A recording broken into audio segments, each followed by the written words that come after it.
নমস্কার। সকলকে শুভ সন্ধ্যা।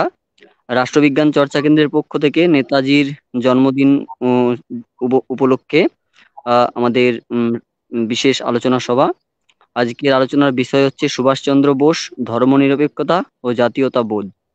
আজকে যিনি সভাপতিত্ব করবেন আজকের আলোচনার, তিনি হচ্ছেন অধ্যাপক প্রদীপ বসু, প্রেসিডেন্সি বিশ্ববিদ্যালয়ের প্রাক্তন অধ্যাপক। এবং আলোচক যিনি আছেন তিনি হচ্ছেন অধ্যাপক রবীন্দ্রনাথ ভট্টাচার্য, বর্ধমান বিশ্ববিদ্যালয়ের অধ্যাপক, রাষ্ট্রবিজ্ঞান বিভাগের। আমি অধ্যাপক প্রদীপ বসু স্যারকে বলবো আজকের আলোচনার সভাপতিত্ব করতে এবং স্যারের একটি সংক্ষিপ্ত পরিচয় দেওয়ার জন্য। সকলকে নমস্কার জানিয়ে শুরু করি। আমাদের আজকের বিষয় হচ্ছে সুভাষচন্দ্র বোস, ধর্মনিরপেক্ষতা ও জাতীয়তাবোধ। আজকের সুভাষচন্দ্রের জন্মদিন, 128তম জন্মদিন। আর আজকে আমরা বক্তা হিসেবে পেয়েছি একজন অত্যন্ত ব্যস্ত অধ্যাপক মানুষকে। তাকে অনেকদিন ধরেই পাওয়ার চেষ্টা করছি। তা এবারে হঠাৎ একটা কোথায় দেখা হয়ে গিয়ে ফোন নম্বরটা পেয়ে গিয়ে অনেক সুবিধে হলো। তার কাছে আমরা খুব কৃতজ্ঞ যে তিনি আজকে অনেক ব্যস্ততার মধ্যেও আমাদের মধ্যে এসেছেন। আর ধন্যবাদ জানাই প্রকাশকে, সমীরণকে, যারা বাংলা ভাষায়, মূলত বাংলা ভাষায়, মাঝে মাঝে ইংরেজিতেও হয়েছে, মূলত বাংলা ভাষায় রাষ্ট্রবিজ্ঞান চর্চা করছেন এত যত্ন করে। তারা অনেক দরিদ্র দুস্থ ছাত্রছাত্রীদের সাহায্য করে থাকেন, পাঠ্যপুস্তক দিয়ে, জামা কাপড় দিয়ে। তাদের অনেকগুলো কাজ আছে। তা আমি সৌভাগ্যবান যে আমাকে তারা এই কাজের সঙ্গে যুক্ত করে নিয়েছেন। তো আজকে আমি একটু পরিচয়টা দিই অধ্যাপক রবীন্দ্রনাথ ভট্টাচার্যের। রবি আমার চাইতে রবীন অনেকটা ছোট।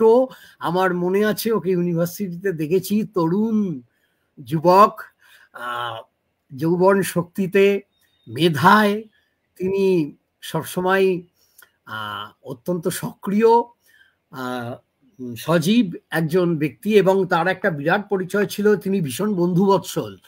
তাকে ভালোবাসতো না এরকম কেউই প্রায় ছিল না। হ্যাঁ, যাই হোক, তিনি বর্তমানে বর্ধমান বিশ্ববিদ্যালয়ের রাষ্ট্রবিজ্ঞান বিভাগের অধ্যাপক, প্রফেসর। এবং তিনি তাকে Australian government Endeavour post doctoral research fellowship 2009 সালে এবং AIC Australian studies senior visiting fellowship, এটা 2007 থেকে 2008 সালে এই দিয়ে তাকে, এই পুরস্কার দিয়ে তাকে ভূষিত করা হয়েছিল। এটা আমাদের পক্ষেও খুব গর্বের ব্যাপার। আর তিনি Australian high commissioner to India দ্বারা তিনি অস্ট্রেলিয়া অ্যাওয়ার্ডস অ্যাম্বাসাডার নিযুক্ত হয়েছিলেন 2014 সালে। তিনি এ পর্যন্ত 3টি বই যুগ্ম সম্পাদনা করেছেন এবং একটি বই যুগ্মভাবে রচনা করেছেন। তো আমরা অধ্যাপক রবীন্দ্রনাথ ভট্টাচার্যকে অনুরোধ করব আজকের আলোচনাটি করতে। আজকে আলোচনাটার একটা বিশেষ তাৎপর্য রয়েছে, কারণ আজ সুভাষচন্দ্রের জন্মদিন। সুভাষচন্দ্রের মৃত্যুদিন নিয়ে অনেক বিতর্ক রয়েছে। 1945 সালের 18ই আগস্ট সত্যি প্লেন ক্র্যাশে তার মৃত্যু হয়েছিল কিনা তা নিয়ে অনেক বিতর্ক আছে, কিন্তু জন্মদিন নিয়ে তো আর কোনো বিতর্ক নেই। জন্মদিনটা বিশালভাবে উদযাপিত হয় ভারতবর্ষের প্রায় প্রতিটি কোণে, এবং প্রতিটি মানুষ তাকে স্মরণ করেন। সুভাষচন্দ্র একজন অবিসংবাদিত নেতা ছিলেন, যদিও কংগ্রেসের সঙ্গে তার মতবিরোধ বাধে এবং তিনি অল ইন্ডিয়া ফরওয়ার্ড ব্লককে সৃষ্টি করেন। তাছাড়া তিনি দেশবন্ধু চিত্তরঞ্জনের খুব কাছাকাছি ছিলেন। আর জওহরলাল নেহরুর সঙ্গে অনেক বিষয়ে মত পার্থক্য থাকলেও তাঁরা দুজনেই ছিলেন অত্যন্ত ধর্মনিরপেক্ষ এবং সমাজতন্ত্রের দিকে কিছুটা ঝুঁকেছিলেন দুজনেই। আর তাছাড়া সুভাষচন্দ্রের ধর্মনিরপেক্ষতা তার আজাদ হিন্দ ফৌজে বিরাটভাবে প্রকাশ পেয়েছিল। আজকে হয়তো ধর্মীয় উগ্রতাবাদীরা তাকে একভাবে অ্যাপ্রোপ্রিয়েট করার চেষ্টা করছে, কিন্তু সুভাষচন্দ্রের ধর্মনিরপেক্ষতাকে আমরা একেবারেই কোনোভাবে উপেক্ষা করতে পারি না, বরং সেটা তার অত্যন্ত জাজলমান দ্বীপ। তার সঙ্গে ওই সাবমেরিনে যাত্রী ছিলেন আবিদ হাসান। তারপরে তার সঙ্গে ওই এয়ারলাইন্সে প্লেনে তার সঙ্গে গেছিলেন হাবিবুর রহমান। তার সেনাপতিদের মধ্যে আইএনএর সেনাপতিদের মধ্যে ছিলেন শাহনওয়াজ খান। এছাড়া তার বহু কর্মকাণ্ডের মধ্যেই তিনি হিন্দু, মুসলমান, শিখ, খ্রিস্টানকে, নারী ও পুরুষকে সমানভাবে গুরুত্ব দিয়েছিলেন। ঝাঁসির রানী ব্রিগেড তৈরি করেছিলেন। এগুলো রীতিমতো উজ্জ্বল উদাহরণ আমাদের সামনে। যদিও তার ওই ব্রিটিশের বিরুদ্ধে শত্রুর শত্রু আমার মিত্র এই নীতিতে তিনি তখনকার ঘৃণ্য নাৎসিবাদ, ফ্যাসিবাদের মানে হিটলার এবং মুসোলিনির কাছে সাহায্য চেয়েছিলেন। তবে প্রথমে তিনি সোভিয়েত ইউনিয়নের কাছেই সাহায্য চেয়েছিলেন, বিভিন্ন রাজনৈতিক কারণে তা পাননি, এবং পরে জার্মানি এবং তারপর শেষকালে জাপানের সাহায্য নিয়েছিলেন। আরো গৌরবের ব্যাপার যে আন্দামান ও নিকোবর দ্বীপে শহীদ ও স্বরাজ দ্বীপ নামকরণ করেছিলেন। এই দুই দ্বীপে ভারতের স্বাধীনতার পতাকা প্রথম উত্তোলন করেছিলেন। তাছাড়া আজাদ হিন্দ সরকার গঠন করেছিলেন, যেটা ভারতের প্রথম স্বাধীন ভারতীয় সরকার বলে স্বীকৃত। আমি এ বিষয়ে যথেষ্ট গভীরভাবে জানি না, আমি অকপটে স্বীকার করছি। আমি তাই ডক্টর রবীন্দ্রনাথ ভট্টাচার্যের কাছ থেকে শোনার জন্যেই অত্যন্ত আগ্রহের সঙ্গে অপেক্ষা করছি অন্য শ্রোতাদের সঙ্গে। আপনি শুরু করুন।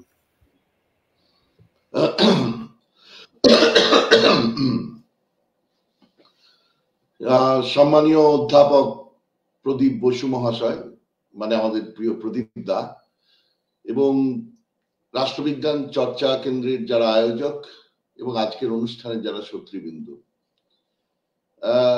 একটু আগে যে কথাটা প্রদীপ দা বললেন সেটা দিয়ে আমি শুরু করছি যে সুভাষচন্দ্রের মৃত্যুদিন নিয়ে কন্ট্রোভার্সি আছে। একটু আগে আমি একটা ফেসবুক পোস্টে পেলাম যে বা হোয়াটসঅ্যাপ পোস্টে পেলাম যে দেশপ্রেমের জন্মদিন থাকে, মৃত্যুদিন থাকে না, সুভাষচন্দ্রের জন্মদিন আমরা পালন করি। খুব ঠিক কথা। সুভাষচন্দ্রের এই দিনে আজকে মানে যাকে নিয়ে সারা বাঙালির আবেগ একান্তভাবে যে কজন মানুষকে নিয়ে যুক্ত, যেমন স্বামী বিবেকানন্দ চিন্তাবিদ যাদের কথা বলছি, যেমন রবীন্দ্রনাথ ঠাকুর, ঠিক তেমনি নেতাজি সুভাষচন্দ্র বোস, তাকে নিয়ে বাঙালির চিত্ত সবসময় উদ্বেলিত হয়ে থাকে। সুতরাং এইরকম একটা দিনে বলবার সুযোগ পেয়ে আমি অত্যন্ত ধন্যবোধ করছি এবং রাষ্ট্রবিজ্ঞান চর্চা কেন্দ্রকে একান্তভাবে আমার ধন্যবাদ জ্ঞাপন করছি। আজকে আমার বক্তব্যের শিরোনাম হচ্ছে সুভাষচন্দ্র বোস, ধর্মনিরপেক্ষতা ও জাতীয়তাবোধ। প্রথমেই বলে রাখি, সুভাষচন্দ্র একটি মহাজীবন। এই মহাজীবন, মহাসংগ্রাম, এই সম্বন্ধে আমার সীমিত জ্ঞান নিয়ে বিশ্লেষণ করা অত্যন্ত দুরূহ ব্যাপার। দুটো কারণ এটা দুরূহ ব্যাপার। প্রথম কথা, যে পারিপার্শ্বিকে দাঁড়িয়ে, মানে সার্বিক যে পারিপার্শ্বিকে দাঁড়িয়ে এবং বিশেষ যে পরিস্থিতিতে দাঁড়িয়ে সুভাষচন্দ্র বলেছিলেন বা কোনো সিদ্ধান্ত নিয়েছিলেন বা যে কাজগুলো করেছিলেন, সেগুলো অনেক, মানে আমরা যেটা দেখবার চেষ্টা করছি সেটা 8 দশক পরে।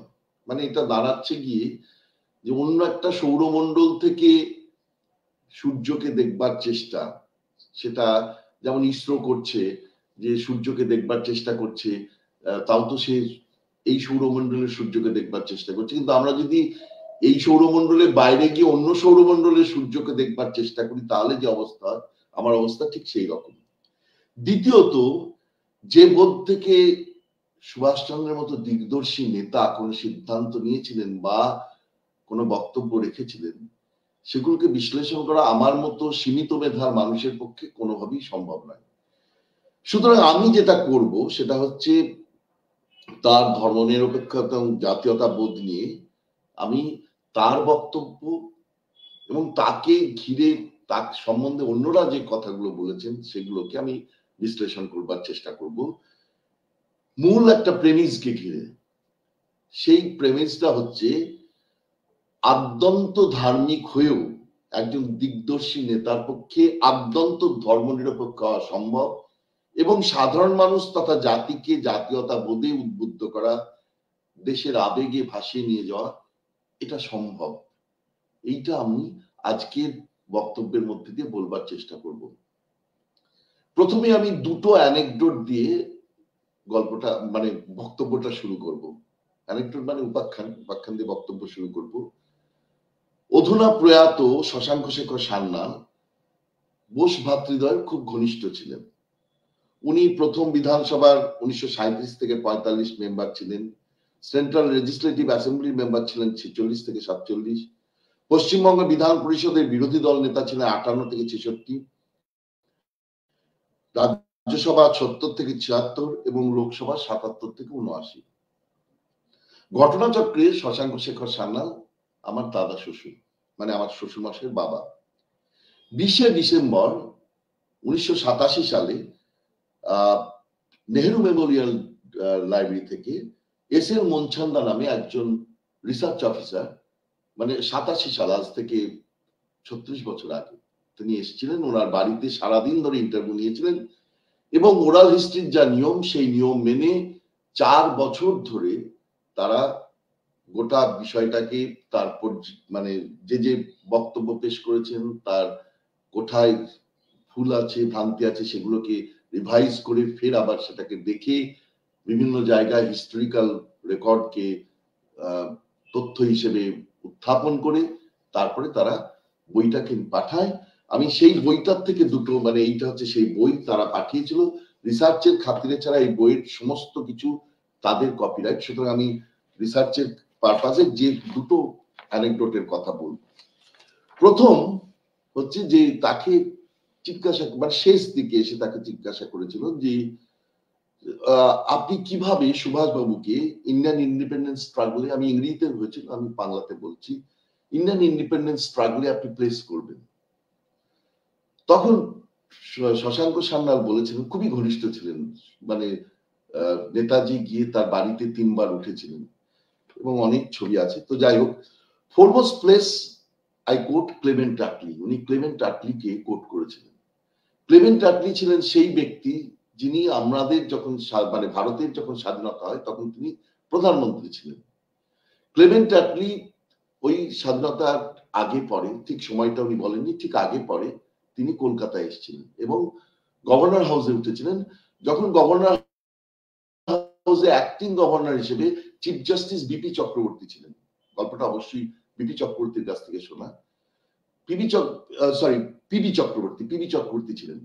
পিবি চক্রবর্তী অ্যাটলিকে জিজ্ঞেস করেছিলেন, you came out victorious in the second world war and were the supreme power in the whole world, then how did you quit India?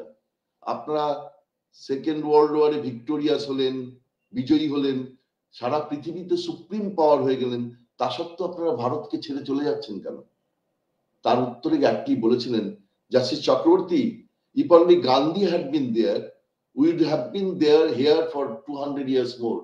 যদি শুধু গান্ধী থাকতেন আমরা আরো 200 বছর থাকতাম, গিভিং অ্যান্ড টেকিং, দেওয়া নেওয়া করে। But when we found that Subhash has entered into the Navy and the Army, যখন আমরা দেখলাম সুভাষ নেভি এবং আর্মিতে প্রবেশ করেছে, we thought the end was near. আমরা বুঝতে পারলাম যে আমাদের দিন ঘনিয়ে এসেছে, সুতরাং আমরা ছেড়ে দিয়ে চলে যাচ্ছি। এটা হলো প্রথম, মানে কি ভাবে দেখতেন। দ্বিতীয়ত, ধর্মনিরপেক্ষতার আর একটা জায়গা আমি বলবো যে জিন্নাকে নিয়ে অনেক, জিন্নার অসম্ভব শ্রদ্ধা ছিল সুভাষ বোসের প্রতি। ওনাকে অ্যানেকডোট হিসেবেই জিজ্ঞেস করা হয়েছিল যে আপনি তো অনেক মানুষের সঙ্গে, আপনি জিন্না সম্বন্ধে কোনো যদি অ্যানেকডোট বলেন। তো সেই অ্যানেকডোটে উনি বলেছিলেন যে সেটা উনি মানে এইটা হচ্ছে ওরাল হিস্ট্রি, উনি মোহাম্মদ আলী নাম বলেছিলেন, কিন্তু ওরা খুঁটিয়ে দেখে যে গল্পটা, মানে যে বক্তব্য ঘটনাটা বলেছিলেন, it was the case of Abdur Rashid and I N A man, see legislative assembly debates volume 1 1946 436-438 page refer করে দিয়েছে। এই আব্দুর রশিদ মানে সেদিন যেদিনের ঘটনা ঘটছে সেদিন আব্দুর রশিদ হচ্ছে তখন আইএনএ ম্যান, তিনি তাকে জেলখানায় আছে, তাকে ছাড়া হচ্ছে না।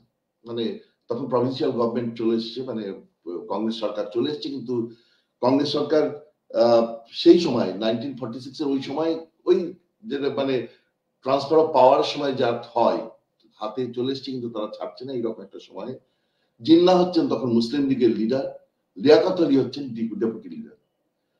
এখন এই আব্দুর রশিদকে যে ছাড়া হচ্ছে না এটা নিয়ে জিন্নাহ কোনো কিছু, এটা আমি শুনেছি, মুখেও শুনেছি, আবার এই বইও লেখা আছে যে তিনি কোনো কিছুর জন্য পার্লামেন্টের মধ্যে বসে থাকতেন না, তিনি মানে সেন্ট্রাল হলে থাকতেন না, তিনি তার নিজের চেম্বারে থাকতেন। যখন বেল পড়তো তখনই তিনি সিগারেট নিয়ে হাতে আসতেন, কার্পেটের উপর সিগারেটটা ফেলে পা দিয়ে মারাতেন, মারিয়ে ঠুকে যেতেন, হয় ভোটটা দিতেন বা কিছু কারোর সঙ্গে কোনো নির্দেশ দিতেন, বেরিয়ে চলে যেতেন। তো এইরকম একজন ব্যক্তি তিনি লিয়াকত আলীকে বলেন যে সেদিন একটা ওই আব্দুর রশিদের একটা প্রস্তাব মুট করতে, যাতে আব্দুর রশিদকে ছেড়ে দেওয়া হয়, এই ব্যাপারটা বলতে। মুসলিম লীগ তাকে ছাড়ছে না, তো লিয়াকত আলী এটা প্রপোজালটা মুট করেন জিন্নাহর নির্দেশে। এবং তারপরেই শরৎ বোস একটা ছোট চিরকুট পাঠান শশাঙ্ক শেখর সান্যালকে, যে জিন্নাহ চাইছেন তুমি এটা প্রস্তাবটার পক্ষে বলো, কারণ উনি এক্সটেম্পোর স্পিচ খুব দিতেন, উনি সেখানে এটাও বলেছেন, সত্যি খুব এক্সটেম্পোর ভালো স্পিচ দিতেন। তাতে উনি খুব সুন্দরভাবে বলেছেন, অনেক বড় আর্গুমেন্ট, কিন্তু মানে সেটা তো এখানে লেখা নেই, 2 পাতা 3 পাতা বা 4 পাতা, 436 থেকে 38 পাতায় যেটা বলেছিল সেটা এখানে বলা যাবে। তবে এখানে যেটা উনি বলেছেন, I stood up and said I support the motion persuasively moved by the deputy leader of the Muslim League parliamentary party, Liaquat Ali, and on behalf of no less than a person than Muhammad Ali Jinnah, who spoke like a pontifical authority. But we do so not because ekhane Muhammad Ali ashole Abdul Rashid is a Muslim leader or a Muslim, but because he is an Indian, and for every Indian in distress the Congress has the first concern. Muhammad Ali সেই প্রস্তাব, আব্দুর রশিদের সেই প্রস্তাব গৃহীত হয়ে যায়, সবাই pass করে দেয়। যখন শশাঙ্ক শেখর সান্যাল বেরোতে যাচ্ছেন, শরৎ বোস তাকে বলেন যে he is waiting there to congratulate you. আমি এই ঘটনাটাই শুনেছি যে নাকি উনি বলেছিলেন, জিন্নাহ নাকি শরৎ বোস বলেছিলেন যে জিন্নাহ তাকে বলে গেছেন that's like the spirit of Subhash Bose. এই যে কথাটা, অর্থাৎ সুভাষ বোসের স্পিরিট মানে কংগ্রেসের মধ্যেও একটা আলাদা জায়গা রেখে দেয়, মুসলিম লীগার হোক বা হিন্দু মহাসভার লোক হোক, যে কেউ আসুক তার জন্য যে সমান দরদ থাকবে সুভাষ বোসের, এই ব্যাপারটাই ওখানে তুলে ধরবার চেষ্টা করেছিল।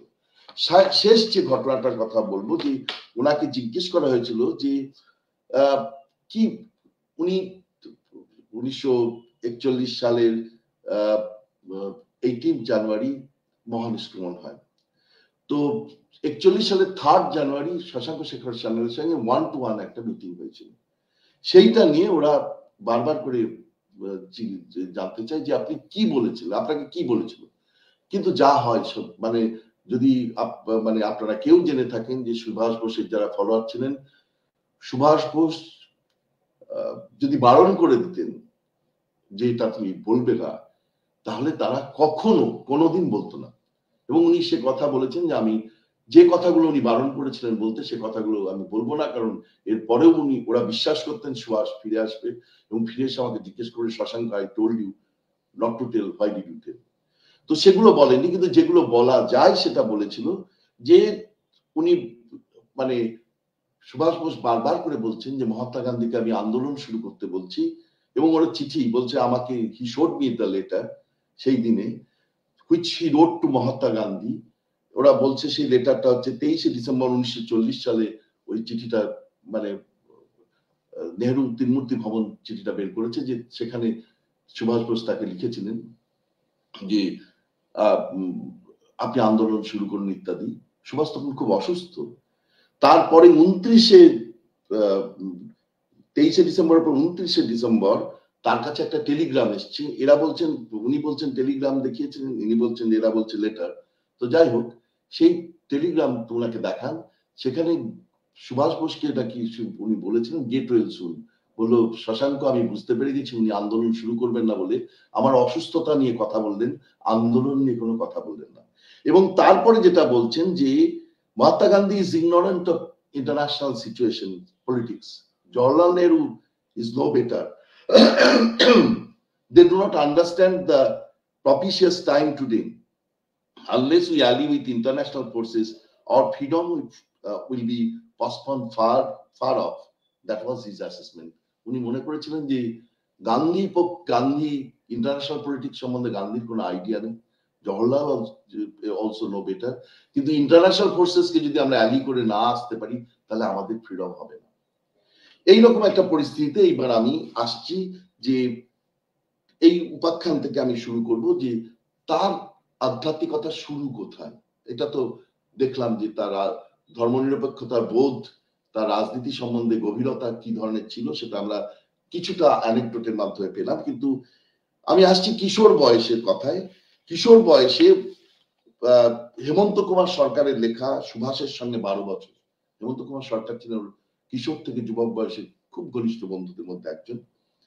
এই একটা অংশে সুভাষ বোস আপনারা জানেন 1914 সালে গরমের ছুটির সময় আরেক বন্ধু হরিপদ চট্টোপাধ্যায়কে সঙ্গে নিয়ে 22শে মে 1914 তারিখ রাতে বা তার পরপরই কোন একটা দিন উত্তর ভারতে মানে সঠিক গুরুর সন্ধানে সন্ন্যাস গ্রহণ করবেন বলে বেরিয়ে গেছিলেন। সেই সময় তার সমবয়সী ঘনিষ্ঠ বন্ধু হেমন্ত কুমার সরকার আগেই হরিদ্বার পৌঁছে গেছিলেন। তারপর 18ই জুন বিফল মনোরথ হয়ে তিনি ফিরে আসেন এবং এটা মানে বিতর্ক আছে বা বক্তব্য আছে যে 18ই জুন চিঠিটা লিখে উনি 19শে জুন পোস্ট করেছিলেন, সেই জন্য 19শে জুনের তারিখ দিয়েছিলেন। কিন্তু যাই হোক 19শে জুনের তারিখের যে বিখ্যাত চিঠি, সেই চিঠিতে উনি বলছেন, লিখছেন, মানে সেটা প্রথম শুরুই করেছিলেন যে ট্রাম হইতে নামিয়া বুক টান করিয়া বাড়িতে ঢুকিলাম বলে চিঠিটা উনি বলছেন, মানে সন্ন্যাস পর্ব শেষ করে দিয়ে বাড়িতে ঢুকছেন। দুপুরে ফের বাবার সঙ্গে অনেক কথা হয়, নানা মত লইয়া সন্ন্যাসী দর্শন সম্বন্ধে এবং ভ্রমণ সম্বন্ধে। বলিলাম কাহাকেও পছন্দ হইল না। তার সঙ্গে সঙ্গে আমার আইডিয়াটাও বলিলাম। জিজ্ঞাসা করিলেন অদ্বৈত জ্ঞান, ব্রহ্মসত্য, জগৎ মিথ্যা একটা থিওরি কিনা। যতক্ষণ মুখে বলছি ততক্ষণ থিওরি, কিন্তু রিয়েলাইজ করলে সত্য এবং রিয়েলাইজ করা যায়। যাহারা এই কথা বলে গেছেন তাহারা রিয়েলাইজ করেছিলেন এবং বলে গেছেন আমরাও রিয়েলাইজ করতে পারি। জিজ্ঞাসা করিলেন কারা করেছিলেন এবং প্রমাণ কি। বলিলাম ঋষিরা। প্রমাণ বেদাহমিতি এই বলিয়া শ্লোকটা কোট করিলাম। শ্লোকটা আছে, আমি সেটা এখন কোট করছি না। তারপর বলিলেন একসময় কলিকাতায় মহর্ষি দেবেন্দ্র, কেশবচন্দ্র, পরমহংসদেব ছিলেন, যেরকম পেরেছিলেন সেই রকম হয়েছিলেন। আমি বলিলাম বিবেকানন্দর আইডিয়াল হচ্ছে আমার আইডিয়াল। অর্থাৎ স্বামীজিকে উনি গুরু হিসেবে মেনেছিলেন। এই যে অধ্যাত্ম বোধ, এটার প্রতি মানে নেতাজির যে একান্ত অনুরাগ, এটা আমরা যদি 21 পাতায় ইন্ডিয়ান স্ট্রাগল, মানে অনেক পরে লেখা ইন্ডিয়ান স্ট্রাগল 1934 সালে 1920 থেকে 34 সালের ঘটনা নিয়ে 34 সালে বেরোয়, সুতরাং অনেক পরের ঘটনা। তারপরে 64 সালে এটা নিয়ে শিশির বসু এডিটেড, সুগত বসু তারা এডিটেড ভলিউম বের করেন। কিন্তু সেইখানে যদি আমরা দেখি তিনি দেখাচ্ছেন যে সেই সময় ব্রাহ্ম সমাজ, 1828 সালে তৈরি ব্রাহ্ম সমাজ একটা ইন্টেলেকচুয়ালদের মধ্যে, বাঙালি ইন্টেলেকচুয়ালদের মধ্যে একটা প্রভাব ফেলেছিল। কিন্তু উনি লিখছেন, আমি তার বাংলা কোট করেছি, মানে ওনার ইংরেজি বাংলা কোট করেছি, খুব অক্ষম বাংলা কোট করেছি, কিন্তু তাও বাংলা ট্রান্সলেট করেছি, সেটা পড়ছি। কিন্তু সমাজের অতি আধুনিক ধারণাগুলি পুরনো ফ্যাশনের পণ্ডিতদের মধ্যে বিরোধিতার অনুভূতি সৃষ্টি করেছিল। যারা হিন্দু ধর্মে, হিন্দু সমাজে যা কিছু ছিল সে সব সমস্ত কিছুকে ন্যায়সঙ্গত করার চেষ্টা করেছিল, তাদের কাছে একটা বিরোধিতার অনুভূতি নিয়ে এসে দিয়েছিল। কিন্তু আন্দোলনে এই প্রতিক্রিয়া নতুন প্রজন্মের ব্যবহারের কাছে কোনো আবেদন করতে পারেনি। এই সময় গত শতাব্দীর 80-র দশকে দুজন বিশিষ্ট ধর্মীয় ব্যক্তিত্ব জনসাধারণের সামনে উপস্থিত হয়েছিলেন, যারা নতুন জাগরণের ভবিষ্যৎ গতিপথের উপর একটি বড় প্রভাব ফেলতে পারে। সাধক রামকৃষ্ণ পরমহংসদেব এবং তার শিষ্য স্বামী বিবেকানন্দ। গুরু রামকৃষ্ণ গোড়া হিন্দু ফ্যাশনে প্রতিপালিত হয়েছিলেন, কিন্তু তার শিষ্য স্বামী বিবেকানন্দ ছিলেন বিশ্ববিদ্যালয়ে শিক্ষিত এক যুবক, যিনি গুরু রামকৃষ্ণকে মিট করবার আগে অ্যাগনস্টিক ছিলেন। রামকৃষ্ণ সকল ধর্মের এক গসপেল বলতে বলা যেতে পারে একটা মানে সুসংগত রূপ, সেটাকে তিনি প্রচার করেছিলেন। তিনি এবং বিভিন্ন ধর্মের মধ্যে দ্বন্দ্বের মীমাংসার উপর গুরুত্ব দিয়েছিলেন। তিনি সত্যিকারের আধ্যাত্মিক জীবনের জন্য ত্যাগ, ব্রহ্মচর্য এবং তপস্যার প্রয়োজনীয়তার উপর জোর দিয়েছিলেন। ব্রাহ্ম সমাজের বিপরীতে তিনি ধর্মীয় উপাসনায় প্রতীকবাদের প্রয়োজনীয়তার পক্ষে ছিলেন এবং সমাজের অতি আধুনিকতা নকলের প্রবণতাকে নিন্দা করেছিলেন। মৃত্যুর আগে তিনি ভারতে এবং বিদেশে তার ধর্মীয় শিক্ষা প্রচারের কাজটি করার দায়িত্ব শিষ্যকে দেন এবং দেশের মধ্যে জাগরণ ঘটানোর দায়িত্ব দেন। স্বামী বিবেকানন্দর কাছে ধর্ম ছিল জাতীয়তাবাদের উদ্দীপক। তিনি নতুন প্রজন্মের মধ্যে ভারতের অতীতের প্রতি গর্ব, ভবিষ্যতের প্রতি বিশ্বাস এবং আত্মবিশ্বাস ও আত্মসম্মানের চেতনার অনুভূতি জাগানোর চেষ্টা করেছিলেন। যদিও স্বামী কোনো রাজনৈতিক বার্তা কখনো দেননি, যে কোনো ব্যক্তি যে তার সংস্পর্শে এসছে বা তার লেখা পড়েছে তার মধ্যে একটা দেশাত্মবোধের এবং রাজনৈতিক চেতনার উন্মেষ ঘটেছে। As far as Bengal is concern, এটা উনি বলেছিলেন। বাংলা সম্পর্কে অন্তত বলা যেতে পারে যে স্বামী বিবেকানন্দ হলেন আধুনিক জাতীয়তাবাদের আন্দোলনের আধ্যাত্মিক পিতা। তার মানে তিনি মনে করতেন, আমি যেটা বলতে চাইছি, যে জাতীয়তাবাদের একজন আধ্যাত্মিক পিতা থাকার দরকার, এবং তিনি মনে করেছিলেন স্বামী বিবেকানন্দ হচ্ছেন সেই আধ্যাত্মিক পিতা। এবং আধ্যাত্মিক এই পিতাকে তিনি মেনে নিয়েছিলেন, তার কারণ তিনি ওইখানে বলছেন যে এই মানে তার গুরু সব ধর্মের মধ্যে দ্বন্দ্বের নিরসন করবার চেষ্টা করেছিলেন এবং সব ধর্মের মূল যে জায়গাটা সেটাকে প্রচারের উপর গুরুত্ব দেওয়ার চেষ্টা করেছিলেন। এখন এই যে জায়গা থেকে আমরা আসছি এবার, যে মানে পরের যে জায়গা পর্যায়ে আসবো, সেটা হচ্ছে এইখান থেকে যদি আমরা এগিয়ে যাই যে উনি কি, ওনার বক্তব্যটা কি ছিল, যে মানে ভারত সম্পর্কে তার আইডিয়াটা কি ছিল, সেটা যদি আমরা দেখবার চেষ্টা করি। উনি খুব ডিটেলসে মানে ইন্ট্রোডাকশনে খুব বিশদে উনি লিখেছেন, ইন্ডিয়ান স্ট্রাগলের ইন্ট্রোডাকশনে খুব বিশদে লিখেছেন যে ভারতের হিস্ট্রির কথা, যেখানে উনি দেখিয়েছেন যে 3000 খ্রিস্টপূর্বাব্দ থেকে এই যে অনেকে উনি বলছেন, অনেকে যে বলে যে পলিটিক্যাল ইউনিয়ন, এটা রাজনৈতিক একতাবদ্ধের রূপটা এটা ভারতের ব্রিটিশরা করেছিল, এটা কখনো উনি মানতে চান না। কারণ তিনি বলছেন যে 3000 বছর বিসিতেই তো আমরা মৌর্য সাম্রাজ্যের আমরা দেখেছি যে সেখানে অশোক তিনি কিভাবে গোটা দেশকে ইউনিফাইড করেছিলেন, বুদ্ধ ধর্মের বার্তা সিংহল থেকে টার্কি পর্যন্ত পাঠিয়েছিলেন। তারপরে যদি আমরা জায়গা দেখি যে তাহলে গুপ্ত সাম্রাজ্য, সেখানেও আমরা দেখতে পাচ্ছি তার পলিটিক্যাল ইউনিফিকেশনের একটা কথা বলছেন।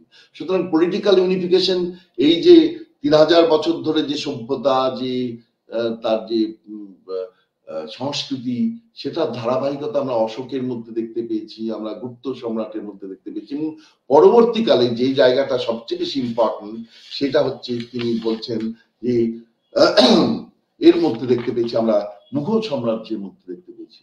এবং তিনি ব্রিটিশদের সঙ্গে মুঘল সাম্রাজ্যের বা যারা বাইরে থেকে এসছে তাদের একটা জায়গায় তিনি পার্থক্য করছেন, বলছেন ভারতে যারাই বাইরে থেকে এসছে তারাই নিজের দেশ হিসেবে ভারতকে ট্রিট করেছে এবং তাদের সঙ্গে মিলে যাওয়ার চেষ্টা করেছে, একমাত্র ব্রিটিশরা ছাড়া।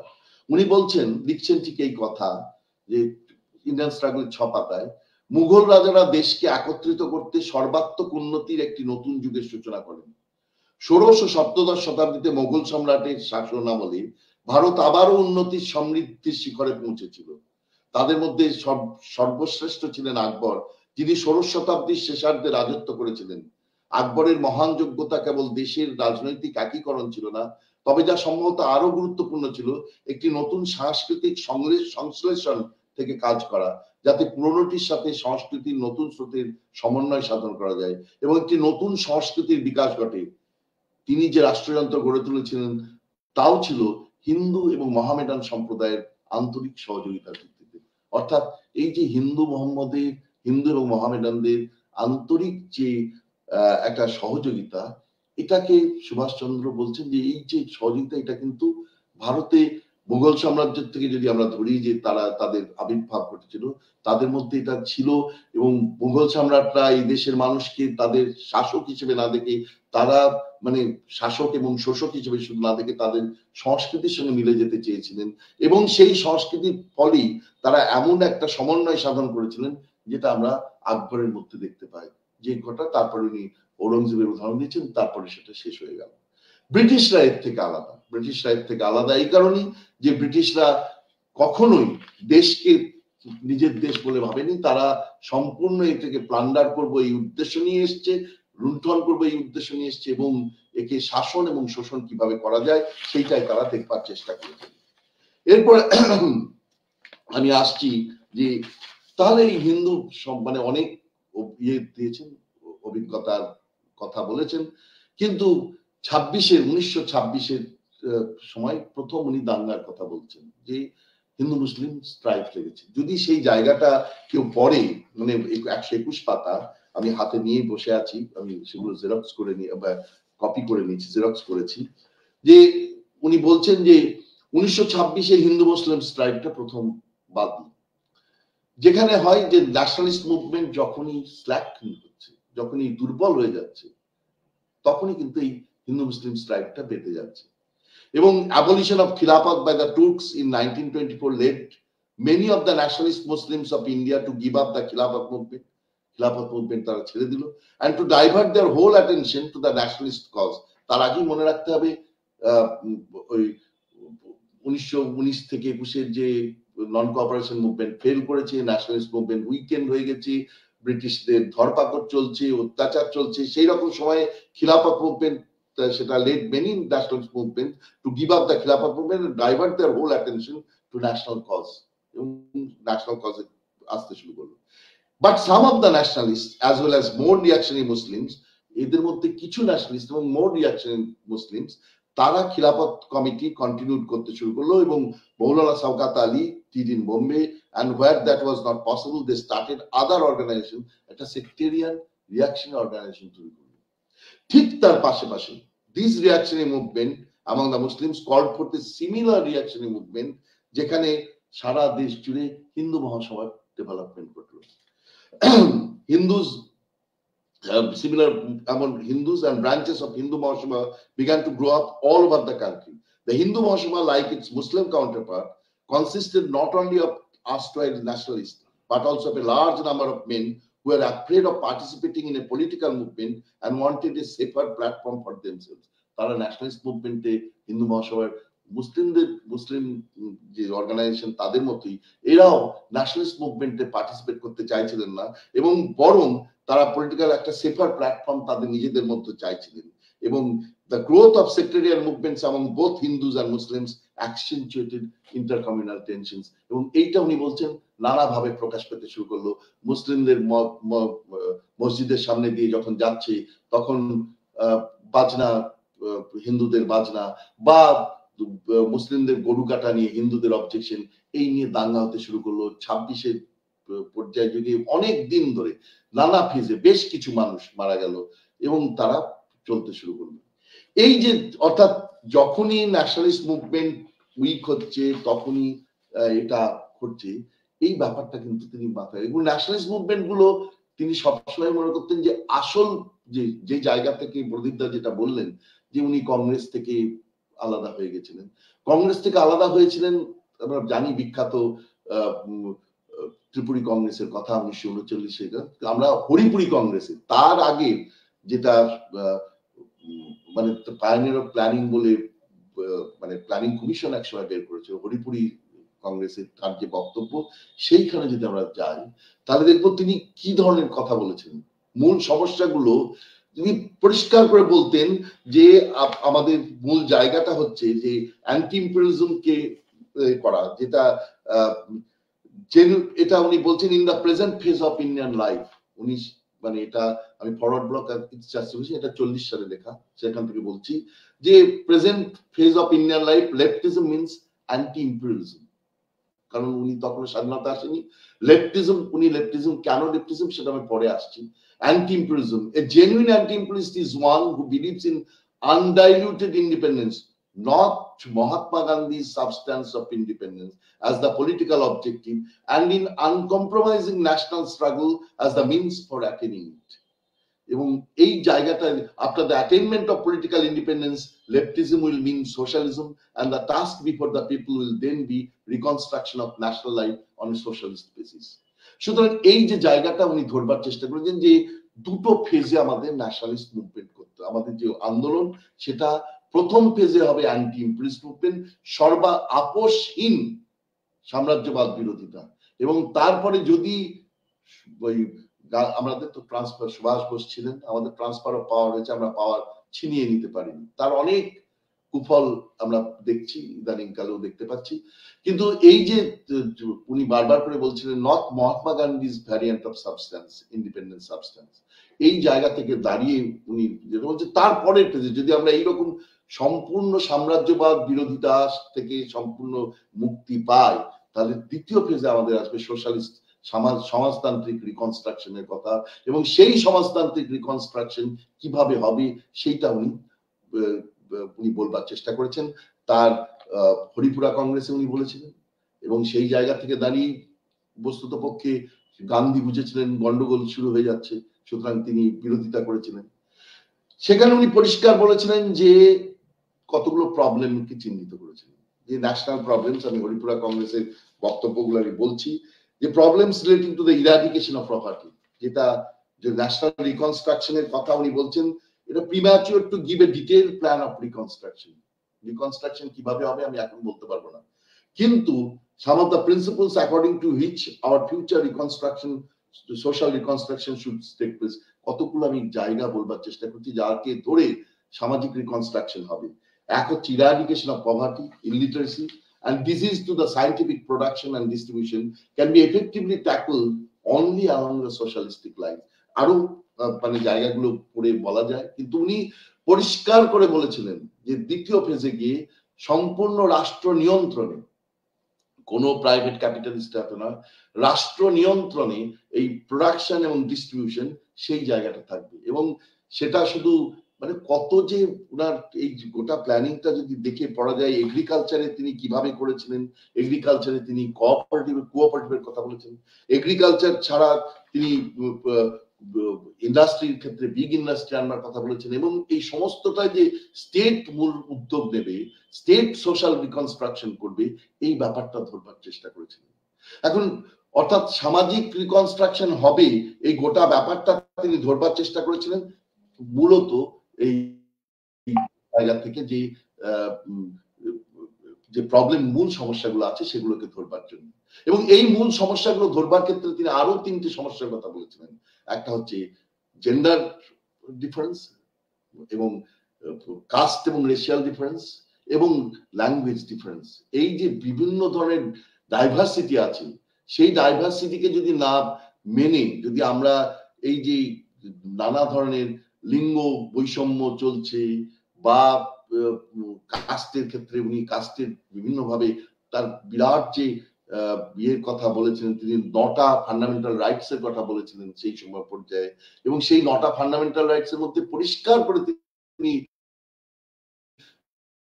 বলে দিয়েছিলেন যে এই রাইট টু রিলিজিয়ন, মানে স্টেট কোনোভাবে রিলিজনে হস্তক্ষেপ করবে, এই কথাটা উনি পরিষ্কার করে বলেছিলেন। অর্থাৎ তিনি বলেছিলেন যে কোনোভাবেই স্টেট রিলিজনের মধ্যে আসবে না। আমি জায়গাগুলো এত কাছে, সেগুলো আমার এই মুহূর্তে আর খেয়াল করছে না কোন এক্স্যাক্টলি কোন জায়গাটায় বলেছিলেন, কিন্তু উনি বলেছিলেন আজকে আমরা কিভাবে স্টেটের হস্তক্ষেপ দেখতে পাচ্ছি রিলিজনের প্রত্যেকটা ক্ষেত্রে। মানে আমরা ভাবতেই পারি না যে একজন রাষ্ট্রপ্রধান তিনি ধর্মগুরুর মধ্যে আচরণ করছেন। আমরা সবাই ধার্মিক, আমিও ধার্মিক, কিন্তু ধর্মের জায়গায় এটাই তো আমাদের কান্ট শিখিয়েছিলেন বহুকাল আগে। ইমানুয়েল কান্ট যে হোয়াট ইজ এনলাইটেনমেন্ট তত্ত্বে উনি বলবার চেষ্টা করেছিলেন যে প্রাইভেট স্ফিয়ার এবং পাবলিক স্ফিয়ার, এই দুটো স্ফিয়ার আলাদা। প্রাইভেট স্ফিয়ার এবং পাবলিক স্ফিয়ার যদি মিশে যায়, হেবারমাস বুঝিয়েছিলেন, তাতে রিফিউডালাইজেশন হয়ে যায়। এবং রিফিউডালাইজেশন বলতে এই ধরনের যে শক্তিগুলো, যারা সোশ্যাল ফোর্স, তারা পলিটিক্সে হস্তক্ষেপ করতে শুরু করে, যেটা আজকের দিনে আমরা দেখতে পাচ্ছি। সুভাষ বোস এটা তীব্র বিরোধিতা করেছেন। এখন এই জিনিসটাকে করতে গেলে, এই যে সোশ্যাল রিকনস্ট্রাকশন, তিনি বুঝেছিলেন যেটা করা কখনোই সম্ভব নয় যদি আমরা লেফটের আইডিয়ালকে মেনে না চলি, অর্থাৎ লেফটিজমকে যদি না ধরি, যদি আমরা যদি কোনোভাবে লেফটিজমের বাইরে যাই, তাহলে আমরা কোনোভাবে এগোতে পারবো না। সুতরাং উনি লেফটিজম সম্বন্ধে পরিষ্কার করে বললেন যে আমি লেফটিজম কি সেটাকে ওনার মূল জায়গাটা সেটা আমি একবার বলে দিই, যে উনি ওনার এসেন্স অফ ন্যাশনাল রিকনস্ট্রাকশন কি ছিল। তাহলে আজকের দিনে আমরা এইটুকু বলতে পারি, কারণ ফরওয়ার্ড ব্লক তো আর ব্লক নেই, লেফট কনসলিডেশন যখন হলো না, সেটা ফেল করলো, তখন উনি ফরওয়ার্ড ব্লক করলেন যাতে তাতে সবাই লেফট আসে, এবং ফরওয়ার্ড ব্লক কোনো পার্টি হবে না, ফরওয়ার্ড ব্লক একটা লেফট কনসলিডেশনের জায়গা হবে, এইটাই উনি ভেবেছিলেন, তার জন্য উনি ফরওয়ার্ড ব্লক বলেছিলেন। পরে তো ফরওয়ার্ড ব্লক একটা পার্টি হয়ে গেল। সুতরাং ফরওয়ার্ড ব্লক আমাদের হতাশ করেছে। এখন সেখানে উনি ফরওয়ার্ড ব্লক স্ট্যান্ডস ফর বলে যেটা বলেছিলেন, সেটাই হচ্ছে ন্যাশনাল রিকনস্ট্রাকশনের মূল জায়গা। উনি বলছেন complete national independence and uncompromising anti-imperial struggle for attaining it, এটা হচ্ছে 1। 2, a thoroughly modern socialist state. 3, scientific large scale production for the economic regeneration of the country. 4, social ownership and control of both production and distribution. 5, freedom for the individual in the matter of religious worship. 6, equal rights for every individual. 7, linguistic and cultural autonomy for all sections on the Indian community. And 8, application of the principles of equality and social justice in building up new order in free India. সুতরাং equality এবং social জাস্টিসের উপর ভিত্তি করে একটা free India গড়ে তোলবার কথা উনি স্বপ্নে ভেবেছিলেন, এবং সেটাই তার জাতীয়তাবোধ। মূলত যে জায়গা থেকে কমিউনিস্টদের থেকে তিনিও সোশ্যালিস্ট ছিলেন, কমিউনিস্টরাও সোশ্যালিস্টের কথা বলেন। তিনি যেটা ভেবেছিলেন যে জাতীয়তা মানে দেশের পরিপ্রেক্ষিতে বা সমাজতান্ত্রিক সংগঠন পুনর্গঠন এটা হবে জাতীয়তাবাদী পরিপ্রেক্ষিতে, অর্থাৎ আন্তর্জাতিক পটপ্রেক্ষায় দাঁড়িয়ে আমরা সামাজিক সংগঠন বা সামাজিক রিকনস্ট্রাকশন, যেটাকে পুনর্গঠন, সেটা করবার চেষ্টা করব না। আমরা করব ভারতের সমস্যার ভিত্তিতে, ভারতের জাতীয়তার নিরিখে, এবং জাতীয়তা বোধটা তার ছিল এতটাই যে সোশ্যালিজমকে তিনি জাতীয়তার এই জায়গা থেকে কোথায় যাচ্ছে আমরা সেটা দেখাবো, এবং সেটার থেকে সারা বিশ্বে ওনার সম্বন্ধে কমিউনিস্টরা খুব বাজে কথা বলেছিল, যে কুইসলিং ইত্যাদি, তাকে সেটা পরবর্তীকালে সিপিএম দোষ স্বীকার করে নিয়েছে, আমি জানি না সিপিআই করেছে কিনা, যে তার মাইক্রোফোনের সামনে বিড়াল, কুকুর ইত্যাদি দিয়ে কার্টুন দেওয়া হতো। কিন্তু যে জায়গাটা তিনি বারবার করে মনে করতেন যে ভারতের পরিপ্রেক্ষিতে আমাদের সোশ্যালিস্ট রিকনস্ট্রাকশনের কথা ভাবতে হবে, আমাদের ইন্টারন্যাশনাল রিকনস্ট্রাকশনের কথা আমরা যাব না, আমরা গোটাটাই ভাববো ভারতের কনস্ট্রাকশনের ক্ষেত্রে। এবং সেখানে উনি লেফটিজম, মানে তার পথ ছিল লেফট। উনি বারবার করে বলছেন লেফটিজম ছাড়া কোনো জায়গা নেই। লেফটিজম মানে অ্যান্টি ইম্পেরিয়ালিজম, যখন ব্রিটিশ শাসন আছে, এবং মহাত্মা গান্ধীর ভ্যারিয়েন্ট অফ ইন্ডিপেন্ডেন্স বাদ দিয়ে যখন ইন্ডিপেন্ডেন্স সত্যি আসবে, তখন আমাদের কাজ হবে সোশ্যালিস্ট রিকনস্ট্রাকশন। এই প্রবলেমগুলো, যে প্রবলেমগুলোর কথা উনি বলছেন, যে এই পভার্টি ইরাডিকেশন, পপুলেশন একটা সমস্যা, রাইজিং পপুলেশন, তারপরে আনএমপ্লয়মেন্ট, এই যে সমস্যাগুলো, জেন্ডার ডিফারেন্স বা বৈষম্য, লিঙ্গ বৈষম্য, তারপরে কাস্ট এবং রিলিজিয়াস বৈষম্য, এই যে ধর্মীয় বৈষম্য ইত্যাদি যেগুলো আছে, সেগুলো সব দূর করতে হবে। একটা ফ্রি ইন্ডিয়া, এমন একটা ইন্ডিয়া হবে যেখানে every individual will be free, এই ব্যাপারটা তৈরি করবার কথা ভেবেছিলেন, এবং তার জন্য উনি লেফটিজমকে ধরে নিয়েছিলেন। লেফটিজম বলতে উনি বলছেন যে লেফটিজম মানে আমাদের আলাদা কিছু নয়, একটা মুভমেন্ট, মূল মুভমেন্ট, যেটা উনি উদাহরণ দিয়ে দেখিয়েছেন, যে একটা মূল মুভমেন্ট যখন স্ট্যাগন্যান্ট হয়ে যায়, তখন একটা গাছের মতো, গাছের যখন একটা গাছ যখন ধীরে ধীরে নষ্ট হতে শুরু করে, মানে একটা ডাল যখন নষ্ট হয়ে যায়, তখন তার পাশ থেকে আর একটা ডাল বেরিয়ে যায়। ঠিক তেমনি একটা মূল ধারা যদি রুদ্ধ হয়ে যায়, যদি বদ্ধ হয়ে যায়, তখন সেই রুদ্ধবদ্ধ আন্দোলনের ধারা কে রোধ করবার বা তার থেকে একটা নতুন ধারা বেরিয়ে আসে। এখন এই যে নতুন ধারা, এটা কিন্তু পুরনো যে মূল ধারা তার সঙ্গে বিরোধিতায় আসে। এটাকে উনি বলেছিলেন থিসিস, যেটা অ্যান্টিথিসিস হিসেবে আসছে। মূল ধারাটা হচ্ছে থিসিস, অ্যান্টিথিসিস হচ্ছে ওই যেটা নতুন ধারা বেরিয়ে আসছে। এবং তারপরে দুয়ের মধ্যে লড়াইয়ের মাধ্যমে একটা নতুন সিনথিসিস এসে উপস্থিত হয়, এবং সেই সিনথিসিসই বস্তুত পক্ষে মূল ধারা হয়ে যায়। কিছুদিন চলতে চলতে আবার বদ্ধ হয়ে যায়, এবং তখন আবার এই যে নতুন করে বারবার করে লেফটিজম, এরকম নয় যে লেফটিজম একবার এলো এবং সেটা অনন্তকাল মুভমেন্ট নেই তাও তাকে আমি লেফট বলে যাবো। মুভমেন্ট আছে, সেই মুভমেন্ট মূল আন্দোলনের ধারা বন্ধ হয়ে গেছে। সেগুলো নিজেদের জীবনে নিজেদের দেশের উদাহরণ দিলেই বুঝতে পারবেন যে কি অবস্থায় আমরা এসে দাঁড়িয়েছি।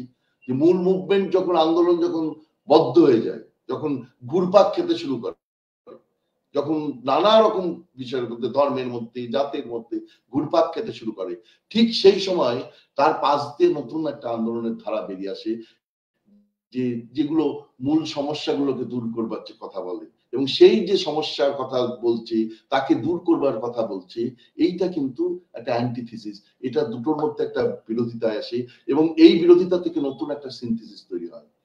এখন এই সিনথিসিস করবার ক্ষেত্রেই উনি মনে করেছিলেন যে তিনি একটা সিনথিসিস, উনি অনেক একটা জায়গায় উনি 1939 সালে তিনি বলেছিলেন যে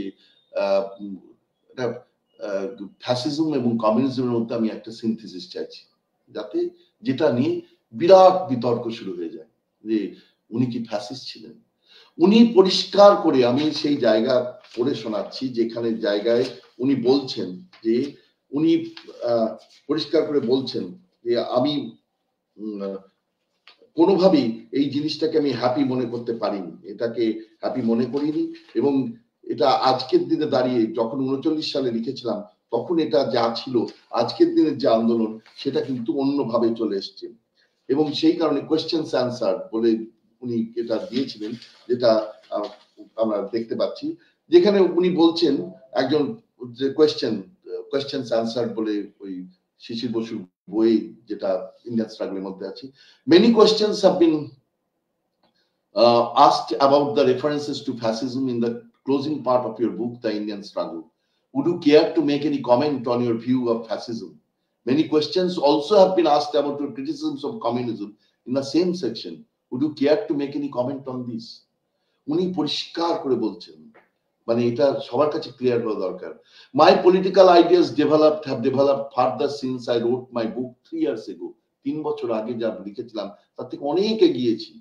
What I really meant was that we in India wanted our national freedom. আমি যেটা চেয়েছি সেটা হচ্ছে ভারতে আমরা একটা জাতীয় স্বাধীনতা চাই, and having on it, এবং সেইটা পাওয়ার পরে we wanted to move in the direction of socialism. আমরা সোশ্যালিজমের দিকে, সমাজতন্ত্রের দিকে এগোতে চাই। This is what I meant when I referred to a synthesis between communism and fascism. এইটাই আমি বলতে চেয়েছিলাম যখন কমিউনিজম এবং ফ্যাসিজমের মধ্যে একটা সিনথেসিস বা সমন্বয়ের কথা বলেছিলাম। Perhaps the expression I used was not a happy one. সেটা সত্যি হ্যাপি ছিল না বোধহয়। But I should like to point out that when I was writing the book, আমি যখন এই বইটা লিখছিলাম Indian Struggle, fascism had not started on its imperialist expedition. তখন উনি ওটাকে ভেবেছিলেন ন্যাশনালিস্ট, একটা aggressive nationalism, not imperialist expedition. উনি ন্যাশনালিজমকে খুব সাপোর্ট করতেন, জাতীয়তা বোধকে সাপোর্ট করতেন, সেই জায়গা থেকেই উনি এটাকে ধরবার চেষ্টা করেছিলেন। এবং ইম্পেরিয়ালিস্ট এক্সপেডিশন হিসেবে উনি এটা আমি ভাবতে পারিনি যেটা একটা ইম্পেরিয়ালিস্ট জায়গায় চলে যাবে। and it appeared to me merely an aggressive form of nationalism, যে একটা অ্যাগ্রেসিভ ফর্ম অফ ন্যাশনালিজম সবাইকে তাড়িয়ে দিয়ে এটা, কিন্তু সেটা যে একটা ইম্পেরিয়ালিস্ট জায়গায় চলে যাবে, একটা ইম্পেরিয়ালিস্ট এক্সপেডিশনের জায়গায় যাবে, সেদিন আমি সেটা বুঝতে পারিনি। 3 বছর আগে একটা মানুষের পক্ষে বোঝা সম্ভব না, এটা খুব স্বাভাবিক কথা, তিনি সেটাই বলবার চেষ্টা করেছেন। And I should also point out that communism, as it appeared to be demonstrated by many of those who were supposed to stand for it in India, seemed to be anti-national. তখন আমার কাছে মনে হয়েছিল এটা anti-national যখন আমি লিখেছিলাম। And this impression was further strengthened in the view of hostile attitude, which আমি এটা দেখতে গেলাম আমাকে যেতে হবে। ওই এতে উনি যেটা বলেছিলেন যে সেই জায়গাটাও সংশোধন হয়েছে, ইদানিং কালে সংশোধন হয়েছে, যে জায়গাটা উনি বলবার চেষ্টা করছে। আমি একটু দেখে দিচ্ছি যে জায়গাটা কম্পিউটারই আমার আছে, আমি দেখে নিচ্ছি যে উনি কি বলেছিলেন এক্স্যাক্টলি, যেহেতু এটা নিয়ে প্রশ্ন উঠলো। এটা হচ্ছে 393 পাতা। হ্যাঁ,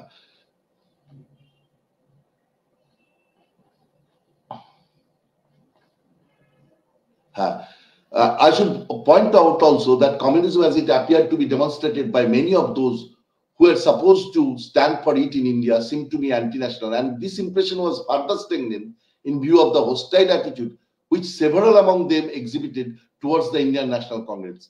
It is clear, however, that the position today has fundamentally altered. অর্থাৎ তিনি মনে করছেন যে এখন কমিউনিজম অ্যান্টি ন্যাশনাল নয়। অর্থাৎ কমিউনিজমকে তিনি তখন মনে করেছিলেন অ্যান্টি ন্যাশনাল, কারণ ইন্ডিয়ান ন্যাশনাল কংগ্রেসের মধ্যে অনেক কিছু আছে যেগুলো আমাদের বলতে হয়। যে এম এন রায়ের কথা উনি বলেছেন। এম এন রায় লেফট কনসলিডেশন যখন বলল ইন্ডিয়া ডে পালন করা হবে, এম এন রায় নিজে শুধু সেটা আপত্তি জানালেন, শুধু তাই না, এম এন রায় চিঠি লিখে নেহরুকে বললেন আপনি রিপাবলিক সোশ্যালিস্ট পার্টি তাকে আপনি বলুন যে তার রিকোয়েস্ট করুন, আপনি রিকোয়েস্ট করলে ইনফ্লুয়েন্স করলে এরা সরে আসবে, ইন্ডিয়া ডে যেন তারা পালন না করে। অর্থাৎ একটা লেফট কনসলিডেশন যখন শুরু হচ্ছে সেই সময় এম এন রায় সেটাকে ভেস্তে দেওয়ার কথা বলছেন। তারপরেও আরো ঘটনা ঘটেছে, সেগুলো উনি উল্লেখ করেছেন। উল্লেখের ভিত্তিতে তিনি বলছেন যে এই যে সেই সময় যেটা এক্সিবিট করেছিল আজকে সেই পরিস্থিতি আজকে নেই। কিন্তু সুতরাং I should add that I have always understood, I am quite satisfied that communism, আমি বুঝতে পেরেছি এবং সন্তুষ্ট যে communism as it has been expressed in the writings of Marx and Lenin, marks এবং লেনিনের লেখায় যেটা আছে, and in the official statements of the policy of the Communist International, gives full support to the struggle for national independence and recognizes this as an integral part of its world outlook. সুতরাং উনি এই যে ব্যাপারটা, এটা উনি 3 বছর আগে বুঝতে পারেননি। তখন উনি নানা রকম ঘটনা ঘটছিল। আমি বললাম এম এন রায় লেফট কনসলিডেশনকে বিপদে ফেলেছিলেন, তারপরে এম এন রায় বেরিয়ে গেলেন, এম এন রায় তার র্যাডিক্যাল হিউম্যানিস্ট পার্টি তৈরি করলেন। অন্যদিকে তারপরেও আরো প্রজা সোশ্যালিস্ট পার্টি, তারাও নানা রকম এইরকম নানা ঝামেলার মধ্যে থেকে তিনি মনে করলেন যে কমিউনিস্ট ইন্টারন্যাশনালটাই এটাই ন্যাশনালিজমের বিরোধী। অর্থাৎ সেই জায়গাতে দাঁড়িয়ে তিনি কমিউনিজমকে ইভ্যালুয়েট করেছিলেন, যেটা উনি বলছেন 3 বছর পরে। যখন আমি 40 সালে এসে দাঁড়িয়ে বলছি, তখন ওটা 39 সালে, তার মানে 36 সালে উনি বলেছেন। 39 সালে 3 বছর আগের যে কথা, আজকে আমি বুঝতে পারছি যে তারা কিন্তু এটা এইরকম একটা জায়গায় নেই। মানে 39 সালে তখন হিটলার অ্যাটাক করে দিয়েছেন এবং পোল্যান্ড অ্যাটাক হয়ে গেছে। তার পরিস্থিতি উনি বলছেন একটা ইম্পেরিয়ালিস্ট এই ব্যাপার, ফ্যাসিজম ইম্পেরিয়ালিজমের সঙ্গে একমত, মানে সেটা তিনি বুঝতে পারছেন। অন্যদিকে কমিউনিস্টরা যে অ্যান্টি ন্যাশনাল নয় সেটাও তিনি বুঝতে পারছেন। অর্থাৎ আজ আমরা যে বলি ওয়াজ নেতাজি ফ্যাসিস্ট, এটা এবং এক সময় কমিউনিস্ট, আমি সিপিএম এর সঙ্গে দীর্ঘ আলোচনার মধ্যে দিয়ে দেখেছি, তারা বলবার চেষ্টা করেছেন যে উনি ন্যাশনালিস্ট নন, উনি দেশপ্রেমী। উনি যে দেশপ্রেমী বললে ভুল বলা হবে, আমি সেই জায়গাটাই ধরবার চেষ্টা করছি। প্যাট্রিয়ট, উনি প্যাট্রিয়ট। পরে সিপিএম বুঝতে পারলো, তারা বলল জাপান যদি আসতো তাও তারা সুভাষ বোস তাদের হাতে দেশকে ছেড়ে দিতেন না, তার কাছ থেকে নিজের দেশ নিয়ে নিতেনি। এটা পরের ইভ্যালুয়েশন। কিন্তু সেই সময় দাঁড়িয়ে তারা মনে করেছিল যে সুভাষ বোস জাপানকে নিয়ে আসছে ব্রিটিশদের হাত থেকে জাপানের হাতে দেশকে তুলে দেওয়ার জন্য। অর্থাৎ এই যে জায়গায় যে ভুল বোঝাবুঝির জায়গা, আজকে কিন্তু এটা মেটার দিন যে উনি কিন্তু আদ্যন্ত ন্যাশনালিস্ট ছিলেন। প্যাট্রিয়ট বলে তাকে ছোট করলে চলবে না। উনি জাতীয়তা বোধে উদ্বুদ্ধ ছিলেন এবং সেই জাতীয়তা বোধের একটা আধ্যাত্মিক ভিত্তি ছিল, যেটার সঙ্গে মার্কসিজম লেনিনিজমের মেলে না, কিন্তু তার সে আধ্যাত্মিক বোধ ছিল, সেখান থেকে তার বিরোধ আছে। আর যে উনি মনে রেখেছিলেন ইন্টারন্যাশনালিজম, সে ন্যাশনালিজমের বিরোধী, সেটাও তার বিরোধ আছে। যেখানে উনি পরে বুঝতে পেরেছেন যে কমিউনিস্টরা অ্যান্টি ন্যাশনাল নয়, তারা ন্যাশনালিস্ট, এটা তিনি পরে বুঝতে পেরেছেন, সেটা তিনি স্বীকার করেছেন। আমি পরিষ্কার পরিষ্কার মার্কস, লেনিন এবং পরবর্তীকালে কমিউনিস্ট ইন্টারন্যাশনাল প্রিন্সিপলস থেকে তিনি বুঝতে পেরেছেন তারা ইন্টারন্যাশনাল মানে ন্যাশনাল স্ট্রাগলের বিরোধী নয়। এই যে জায়গায় দাঁড়িয়ে আমাদের আজকে আমাদের যে মূল বক্তব্য সেটা আমি বলবার চেষ্টা করেছিলাম, যে যে জায়গা থেকে সুভাষ বোসকে দেখবার চেষ্টা করা হয় সেটা হচ্ছে দুটো জায়গা। মানে এক হচ্ছে যে আজও সুভাষ বোস সম্বন্ধে অনেক মিসকনসেপশন থেকে গেছে। সুভাষ বোস মানে প্যাট্রিয়ট, উনি ন্যাশনালিস্ট ছিলেন না, এই জায়গাটা দূর করা দরকার। উনি ছিলেন আদ্যন্ত ন্যাশনালিস্ট একটা মানুষ, এবং তিনি প্যাট্রিয়ট বললে উনি একদমই ন্যাশনালিস্ট ছিলেন। আর সেই ন্যাশনালিজম করতে গিয়ে তার ন্যাশনালিজম একটা আধ্যাত্মিক ভিত ছিল, যে জায়গাতে কমিউনিস্টদের সঙ্গে তার পার্থক্য ছিল। পার্থক্য থাকতেই পারে, কিন্তু সেই পার্থক্য মানে একটা বিভেদের জায়গায় বা তাকে ভুল বোঝার জায়গায় নিয়ে যাওয়াটা ঠিক নয়। এই জায়গাটাই আমি বলবার চেষ্টা করেছিলাম। আমার ধারণা যে আজকে আমি যেটুকু বলবো, এত বড় একটা মহাজীবনকে, এত বড় একটা মহাসংগ্রামকে আমাদের পক্ষে কারোর পক্ষে ধরা সম্ভব নয়। হ্যাঁ, তিনি যে জায়গায় এসে দাঁড়িয়েছিলেন বোঝা সম্ভব নয়, কিন্তু যেটুকু আমরা বুঝতে পারি তাকে যে মানে এই বোঝার জায়গা থেকে, বিশ্লেষণের জায়গা থেকে যেন কোনো ঘাটতি না থাকে, যে তিনি কোনো ভুল বোঝার জায়গা না থাকে, সেই জায়গাটা মানে পরিষ্কার করবার আমি চেষ্টা করেছি।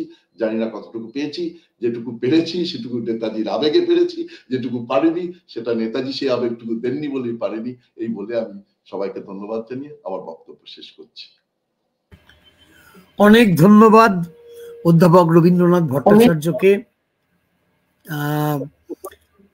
তিনি খুব সুন্দরভাবে বিশ্লেষণ করেছেন, তার বক্তব্যকে উপস্থাপনা করেছেন অনেক উদ্ধৃতি দিয়ে, সুভাষচন্দ্রের নিজের লেখা দিয়ে, অন্য গবেষকদের লেখা দিয়ে। তো আমি একে অনুরোধ করব, প্রকাশকে, যে যদি কোনো প্রশ্ন এসে থাকে তাহলে সেটা উপস্থিত করতে।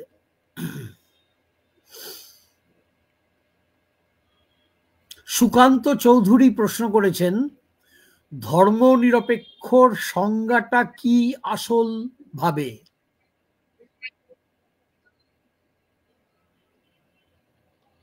ধর্মনিরপেক্ষতা বলতে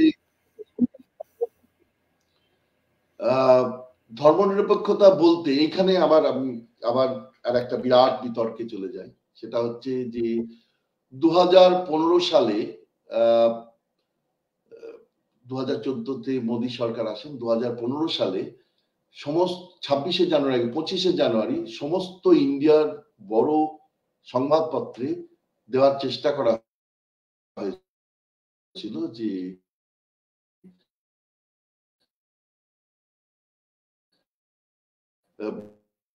দেওয়া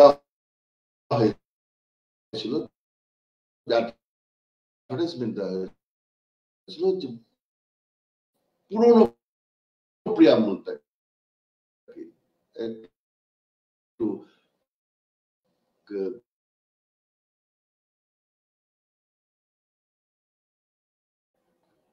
হ্যাঁ শোনা যাচ্ছে? হ্যালো, হ্যাঁ এইবার শোনা যাচ্ছে। হ্যাঁ, এর আগের 1 মিনিট শোনা যায়নি কিছু, এইবার শোনা যাচ্ছে। একটু কাইন্ডলি রিপিট করলে ভালো হয়। হঠাৎ করে চলে গেল। হ্যাঁ, যেটা বলবার চেষ্টা করছি, 2015 সালের 25 হ্যাঁ, প্রদীপ দা কিছু বলবেন? হ্যালো হ্যালো, আবার শোনা যাচ্ছে? হ্যাঁ স্যার, শোনা যাচ্ছে। হ্যাঁ হ্যাঁ, প্রকাশ শোনা যাচ্ছে? হ্যাঁ স্যার, শোনা যাচ্ছে। যেটা আমি বলছি যে 15 সালের 25শে জানুয়ারি অরিজিনাল প্রিয়াম্বলের একটা ছবি দিয়ে বিভিন্ন সংবাদপত্রে একটা অ্যাডভার্টাইজমেন্ট হয়েছিল যে what the fathers of the constitution they thought. আসলে সেই প্রিয়াম্বলে তখন সেকুলারিজম কথাটাও ছিল না, সোশ্যালিজম কথাটাও ছিল না, এবং সেটার মাধ্যমে গ্রেট কনস্টিটিউশনাল ডিবেটের একটা উৎপত্তি করবার চেষ্টা হয়েছিল। জানি না সেটা ভবিষ্যতে আবার হবে কিনা, মানে 14 সালের পরে এটা উঠেছিল, আবার নতুন ভাবে যদি পরবর্তীকালে ওঠে কিনা সেটা আমি জানি না, কিন্তু যে সোশ্যালিজম এবং সেকুলারিজম, এই দুটো কথা, সেকুলার এবং সোশ্যালিস্ট, এই কথা দুটো প্রিয়াম্বলে থাকবে কিনা। সেই পরিপ্রেক্ষিতে সেকুলারিজমের মানে সংজ্ঞাটা ভীষণ ইম্পর্টেন্ট হয়ে যায়। সেকুলারিজম বলতে যেটা বোঝায় যে স্টেট কোন ধর্মের কারোর ধর্মেই হস্তক্ষেপ করবে না। এখন সেই মুহূর্তে আম্বেদকর যে জায়গায় দাঁড়িয়েছিলেন, আম্বেদকর ছিলেন যে সম্পূর্ণভাবে একটা ব্রাহ্মণ্য ধর্মের দ্বারা শোষিত নিপীড়িত মানুষ। সুতরাং তিনি চেয়েছিলেন যে কাস্ট রিজার্ভেশন সেটা যেন থাকে, কোনো না কোনো ভাবে কাস্টের জন্য রিজার্ভেশন থাকে। এবং যখনই এই রিজার্ভেশনের পয়েন্টটা নেহেরু মেনে নেন, তখন কি থাকবে না থাকবে সেকুলার, দুজনের মধ্যে তফাৎ হচ্ছে আম্বেদকর ছিলেন আদ্যন্ত একজন ধর্মীয় মানুষ যিনি সেকুলার, আর নেহেরু ছিলেন আদ্যন্ত একটা এইথিস্ট মানুষ, মানে নাস্তিক মানুষ যিনি সেকুলার। কিন্তু যখন এই আম্বেদকরের এই সোশ্যালিজম সেকুলারিজমের কনসেপ্টটা মানে যখন কাস্ট রিজার্ভেশন চলে আসলো, তখন আর উনি সেকুলার থাকবে কি না থাকবে এটা নিয়ে তিনি আর বদার হননি। নেহেরু অন্য দিক থেকে বদার হননি। নেহেরুর কারণ ছিল যে, আমার যেটা বোধ সেটা মনে হয়েছে যে নেহেরু সোনার পাথর বাটি এরকম দেখতে চাননি। কারণ ওয়েস্টে সেকুলারিজমের কনসেপ্ট মানেই হচ্ছে সেখানে রাষ্ট্র ধর্মে হস্তক্ষেপ করবে না। কিন্তু যখনই আমি আর্টিকেল 25, আর্টিকেল 15 এগুলো সমস্ত আমি দিতে শুরু করলাম, তখনই উনি মনে করলেন যে রাষ্ট্র যখনই ধর্মে হস্তক্ষেপ করতে শুরু করেছে, তখনই অর্থাৎ কাস্ট রিজার্ভেশন কিভাবে থাকবে এটা বলতে শুরু করেছে, তখনই আমরা সেকুলারিজমের জায়গা থেকে সরে আসছি। সুতরাং সেকুলারিজম রাখার কোনো দরকার নেই, কথাটা রাখার দরকার নেই। বস্তুতপক্ষে সেকুলারিজম বলতে কিন্তু আমরা ওয়েস্টে যা বোঝায় আর আমরা যেখানে যা বুঝি তা দুটোর মধ্যে একটা তফাৎ আছে। আমরা এখানে বুঝি সব ধর্মের সমানভাবে প্রচারিত, আর ওয়েস্টের যে কনসেপ্ট সেখানে হচ্ছে সংবিধান কোনোভাবেই ধর্ম রাষ্ট্র ধর্মের ব্যাপারে হস্তক্ষেপ করবে না। আর এখানে আমরা বুঝি সেকুলারিজম মানে সব ধর্মের সমান অধিকার। এই দুটো সমানাধিকার থাকলে রাষ্ট্র যদি হস্তক্ষেপ করে, ওয়েস্টের কনসেপ্টে কিন্তু সেটা সেকুলার ধর্ম নিরপেক্ষতা থাকলো না। রাষ্ট্র সম্পূর্ণ, মানে ওই যে বললাম যে ইমানুয়েল কান্ট বলেছিলেন প্রাইভেট এবং পাবলিক ডোমেন, পাবলিক ডোমেনে স্টেট থাকবে, স্টেটে কোনোভাবে কোনো ধর্মের এই যে প্রাইভেট যে সমস্ত উইশ, প্রাইভেট যে সমস্ত ডিজায়ার, সেগুলোর কোনো ফুলফিলমেন্টের কোনো জায়গা স্টেট হবে না।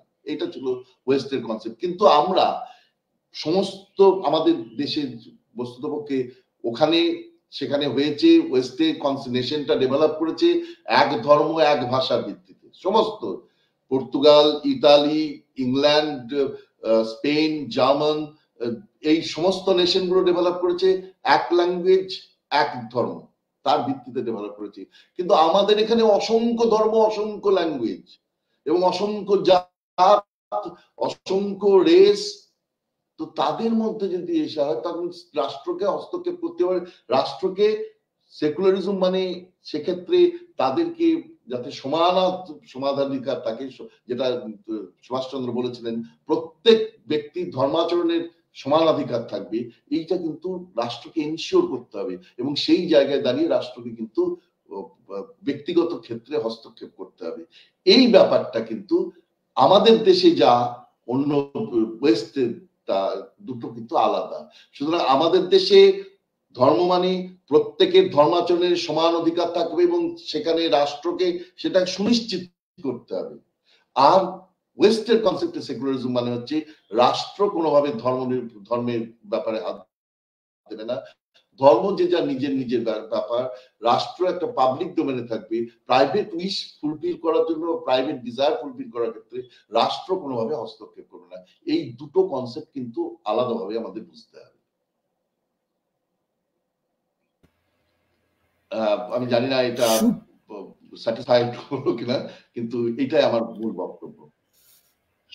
সুপ্রভাত জানা প্রশ্ন করেছেন, স্যার এই কাস্ট সিস্টেমটা কোনোদিন কি উঠতে পারে?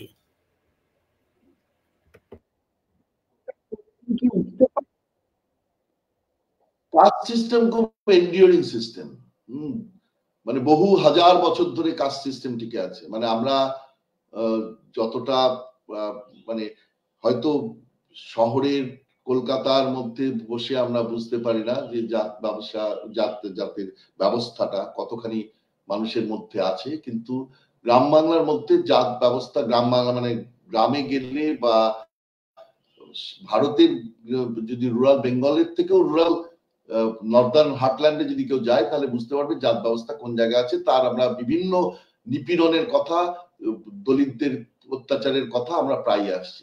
এখন এটা ওঠানো, এটা কিন্তু অদ্ভুত ভাবে একটা এই উঠতে পারে কিনা, এটা করতে গেলে মানে রাষ্ট্রকে যদি যে পরিমাণ মানে রিভার্স ডিসক্রিমিনেশন করতে হবে, সেটা করলে কিন্তু গোটা দেশে আগুন জ্বলে যাবে। হ্যাঁ, যে পরিমাণ রিভার্স ডিসক্রিমিনেশন করলে, রিভার্স ডিসক্রিমিনেশন আমরা বলি যে এতদিন যে অত্যাচার হয়ে এসছে সেটাকে যদি আমরা রোধ করি, করে তাদেরকে কিছু অধিকার দিয়ে দিলাম, যে অধিকার দিলে তারা আজকে ধরা যাক এখনো তো যে যে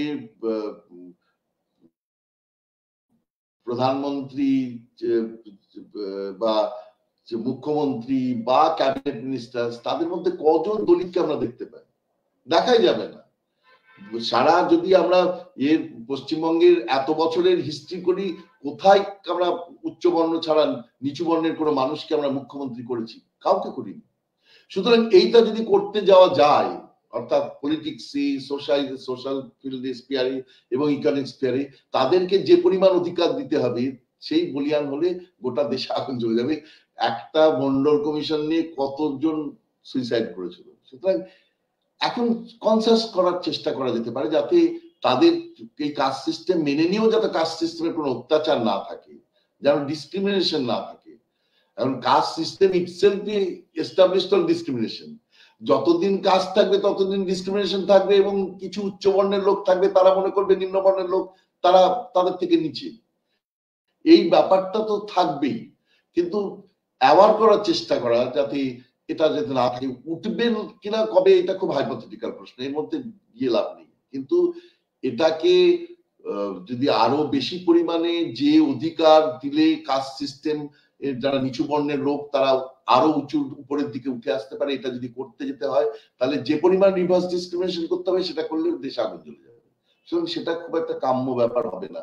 এই পরিস্থিতিতে আমাদের মনে হয় যে অ্যাওয়ার করা যে কাস্ট সিস্টেম যাই থাক, দুজন নিচু কাস্ট এবং উঁচু কাস্ট এরা দুজনে যে সমান, এই ব্যাপারটা, তাদের অধিকারটা যে সমান, এবং তাদেরকে কোনোভাবে কাস্টের ভিত্তিতে যে নিষ্পেষণ করা বা নিপীড়ন করা বা অত্যাচার করা উচিত নয়, এই ব্যাপারটা একটা কাস্ট দুজন মানুষকে দলিত বলে উত্তরপ্রদেশে আমরা দেখেছিলাম যে কিছু লোক তারা গাড়ির পিছনে বেঁধে মারছে। এর কোনো মানে হয়?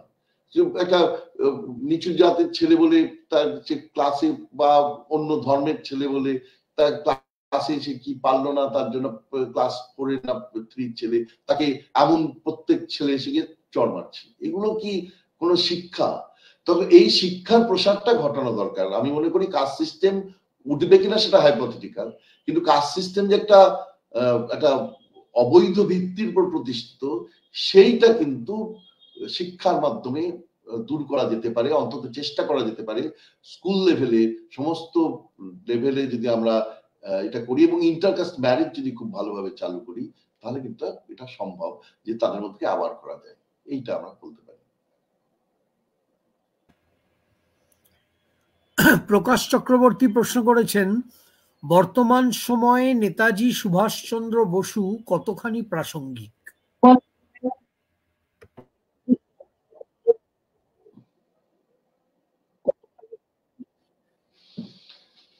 নেতাজি সুভাষচন্দ্র বসু তো নেতাজি সুভাষচন্দ্র বোস তো সত্যি খুব প্রাসঙ্গিক। বসু বোস সেই কথাটা লিখেছেন যে ওনার ইন্ট্রোডাকশনে, ফরওয়ার্ডে বোধহয় লিখেছিলেন নাকি ইন্ট্রোডাকশনে, সিনিয়র স্ট্রাগলে, যে বসু ভাসু থেকে বসু, কিন্তু আলটিমেটলি এটা বোস।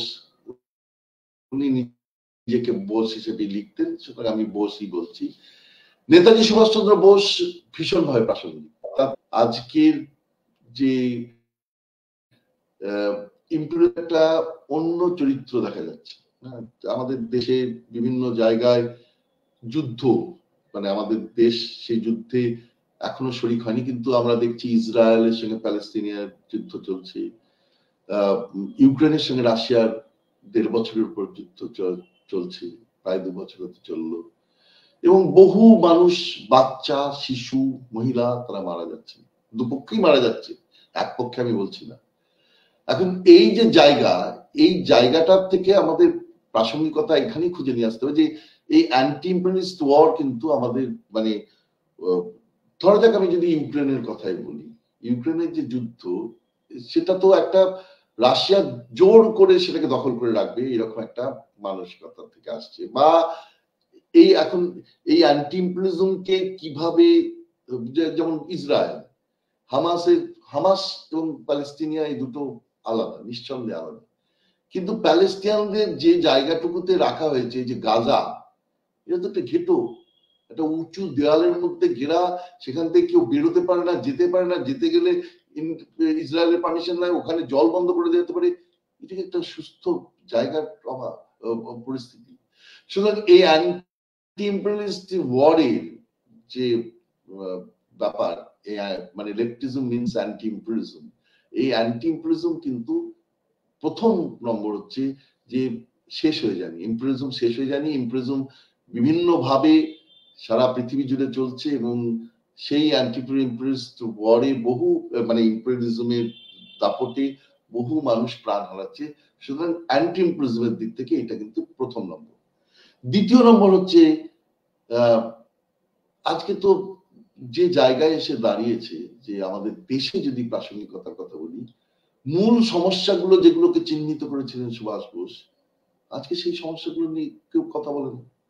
আজকে মানে খুব দুঃখের, এটা রাম মন্দির হোক, একটা ট্যুরিজমের জায়গা হবে, একটা হিন্দুদের ধর্মস্থান হবে, এটা খুবই আনন্দের কথা, কিন্তু সেখানে যদি 10 দিন ধরে একজন প্রধানমন্ত্রী 11 দিন ধরে 12 দিন ধরে ব্যস্ত থাকেন, তাহলে দেশের মূল সমস্যাগুলো কে দেখবে?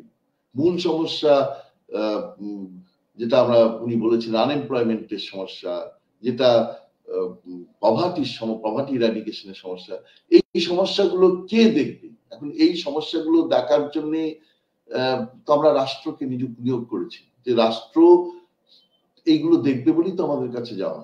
এখন সেই জায়গা থেকে কিন্তু ক্রমশ চলে যাচ্ছে, যার জন্য আমরা বলতে পারি যে রাষ্ট্রের সঙ্গে একটা কি বলবো রিফিউডালাইজেশন অফ সোসাইটি, যে জায়গায় গেছিল একটা জায়গা, সেখানে একটা রিফিউডালাইজেশন, যেখানে রিলিজিয়াস ফোর্সেস মানে সোশ্যাল ফোর্সেস পলিটিক্সে হস্তক্ষেপ করছে, এবং পলিটিক্যাল ফোর্স সোশ্যাল ফোর্সের সঙ্গে অ্যালাইন করছে, যেখানে মহান্ত এবং স্বামীজি এরা মানে ধর্মীয় গুরু যারা, তারা রাষ্ট্রক্ষেত্রে প্রবেশ করছে, এবং রাষ্ট্রের যারা তারা সোশ্যাল ক্ষেত্রে চলে আসছে।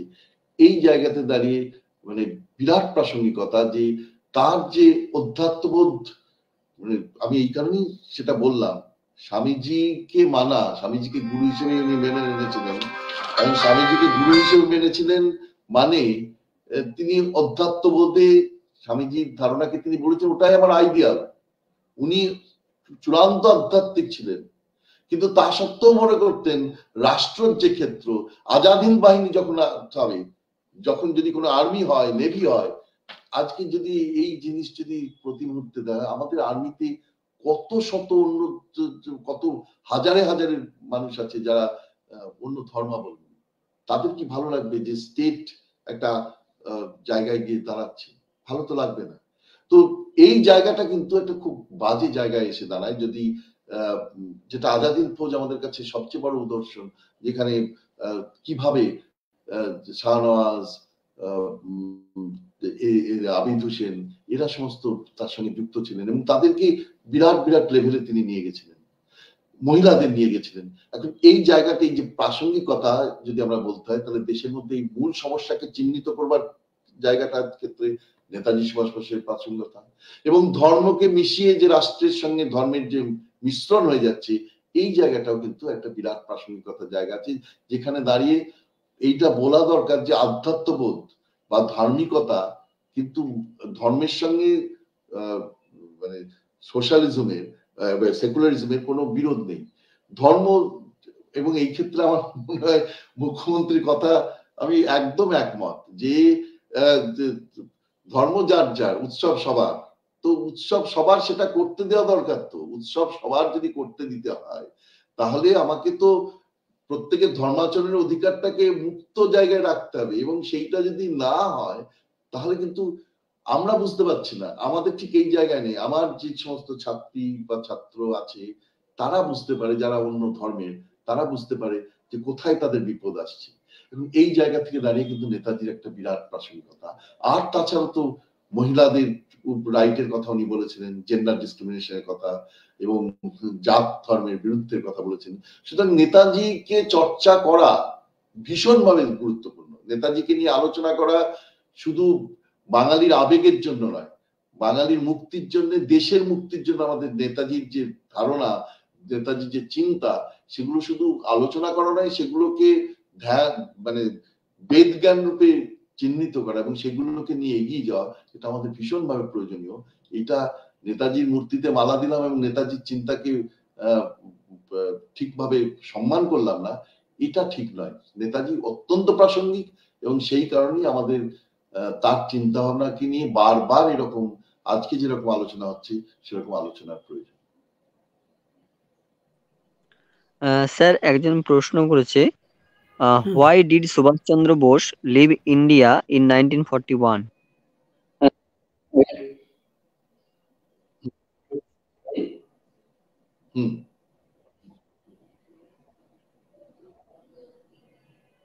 শুনতে পাইনি।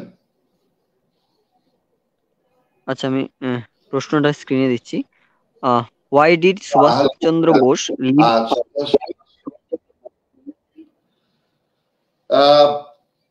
এইটা আমি বলবো যে উনি এই যে আমি যতটুকু আমি বুঝতে পেরেছি, আমার জ্ঞান অত্যন্ত সীমিত, অত্যন্ত এইটুকু, সুভাষ বোস কেন মহানিষ্ক্রমণের পথে গেছিলেন এটা বলা খুব কঠিন।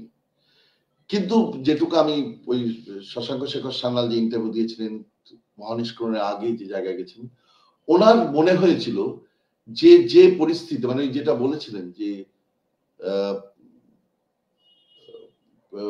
গান্ধী, মহাত্মা গান্ধী ঠিক ইন্টারন্যাশনাল পলিটিক্সটা ঠিক তিনি দেশের বিরাট তার অবদান, তিনি দেশকে রাউজ করেছেন, সমস্ত মানুষের মধ্যে তার একটা বিরাট পরিমাণে তাদের মধ্যে বোধ জাগরিত করেছেন, একটা অধিকার বোধ জাগরিত করেছেন। এটাতে গান্ধীর অবদান, এটা কে অস্বীকার করবে? সারা ভারতে কেউ অস্বীকার করতে পারবে না। কিন্তু উনি যেটা বলেছিলেন যে গান্ধীজি ইন্টারন্যাশনাল পলিটিক্স সম্বন্ধে তিনি অতটা ওয়াকিবহাল ছিলেন না, এবং সেই অর্থে নেহরুও ছিলেন না। কিন্তু ইন্টারন্যাশনাল অ্যালি যদি না পাওয়া যায়, ব্রিটিশদের যে মাইটি ফোর্স, তাকে সরানো ভীষণ ডিফিকাল্ট, এটা তার মাথায় এসেছিল। রাসবিহারীর যে চিন্তা ভাবনা এসেছিল, ঠিক রাসবিহারী ঘোষের ঠিক ওনারও ঠিক একই চিন্তা ভাবনা এসেছিল যে এই যে যদি ইন্টারন্যাশনাল কোনো অ্যালি, তাকে সঙ্গে নিয়ে আমরা যদি লড়াই না করি, অর্থাৎ আর মিলিটারি ফোর্সের উপর উনি খুব গুরুত্ব দিয়েছেন, এবং ন্যাশনালিজম একটা এলিমেন্ট উনি বলতেন যে মিলিটারি ফোর্স। সুতরাং মিলিটারি ফোর্স যদি আর্মি, যেটা অর্থাৎ এই যে পাওয়ার, ট্রান্সফার অফ পাওয়ার উনি বিশ্বাস করতেন না। উনি মনে করতেন যে আমরা দখল করে নেবো, আমরা ছিনিয়ে নেব। এই জায়গা থেকে দাঁড়িয়ে যে যদি ছিনিয়ে নিতে হয়, তাহলে এদের বিরুদ্ধে লড়বার মতো ক্ষমতা ভারতের হাতে সেই অস্ত্র নেই, ভারতের হাতে সেরকম স্কিল, প্রশিক্ষণ নেই যাতে তাদের বিরুদ্ধে লড়াই করা যায়। তাহলে তাদের বিরুদ্ধে লড়তে গেলে যেটা করতে হবে সেটা হচ্ছে একজন আন্তর্জাতিক সঙ্গী দরকার, এবং সেই আন্তর্জাতিক সঙ্গীকে খুঁজে পেতেই সুভাষ বোস তিনি মহানিষ্ক্রমণের পথে গেছিলেন, এটাই আমার মনে হয়। এবং যেটা গেছিলেন এটা তো খুব সাকসেসফুল। এটা সত্যি কথা যে জাপান যতদূর পর্যন্ত এগিয়ে এসেছিল, সেটা একটা ভয়াবহ জায়গায় গিয়ে পৌঁছেছিল। মানে ব্রিটিশদের মধ্যে একটা কাঁপানো কম্পন তো এটা ধরিয়েই ছিল। এটা তো ঘটনা যে বার্মা থেকে যে পরিমাণ পথ মণিপুর, নাগাল্যান্ডের ওই ইস্টার্ন পথে তিনি যে যতদূর তারা এগিয়ে এসেছিল, সেইটা তো ব্রিটিশদের মধ্যে একটা কম্পন ধরিয়েছিল। এবং এই যে জায়গাটা, এইটাই নেতাজি তৈরি করতে চেয়েছিলেন, এবং সেটা কতদূর সফল হয়েছিলেন সেটা আলাদা প্রশ্ন। কিন্তু যেটার কথা ওই যে ক্লেমেন্ট অ্যাটলি বলেছিলেন, যদি সুভাষ বোস যদি ওই রয়্যাল নেভি আর্মি যদি না হতো, রয়্যাল নেভি রিবেলিয়ন যদি না হতো, যদি আজাদ হিন্দ ফৌজ যতদূর পর্যন্ত না আসতো, তাহলে যে স্বাধীনতা আসতো না, এটুকু আমরা 100 বার বলতে পারি। এবং সুতরাং সেই দিক থেকে মহানিষ্ক্রমণের মূল লক্ষ্য ছিল ইন্টারন্যাশনাল অ্যালি জোগাড় করে, আন্তর্জাতিক সঙ্গী জোগাড় করে ব্রিটিশদের সঙ্গে লড়াই করা, যাতে আমাদের স্বাধীনতা ত্বরান্বিত হয়। এটাই ছিল তার মুখ্য লক্ষ্য। Thank you sir. আপাতত আমাদের কি আর কোনো প্রশ্ন আছে? না, আপাতত আর কোনো প্রশ্ন নেই স্যার। আপনার যদি কোনো প্রশ্ন থাকে করতে পারেন। আমার একটা প্রশ্ন আছে রবিনের কাছে, যে সুভাষচন্দ্র বেঁচে থাকাকালীন পাকিস্তানের কথা উঠেছিল প্রস্তাব, বা সুভাষচন্দ্রকে এই প্রশ্ন নিশ্চয়ই এই প্রশ্নের মুখোমুখি হতে হয়েছিল যে মুসলমানদের আলাদা যদি ভোটাধিকার নয় ঠিক, মানে ভোটের আসন সংরক্ষিত না থাকে, তাহলে সংখ্যাগরিষ্ঠ হিন্দুর দ্বারাই তাদের শাসিত হতে হবে, এবং সেটা কিছু অগণতান্ত্রিক, ফলে ওদের জন্য একটা, মুসলমানদের জন্য একটা আলাদা রাষ্ট্র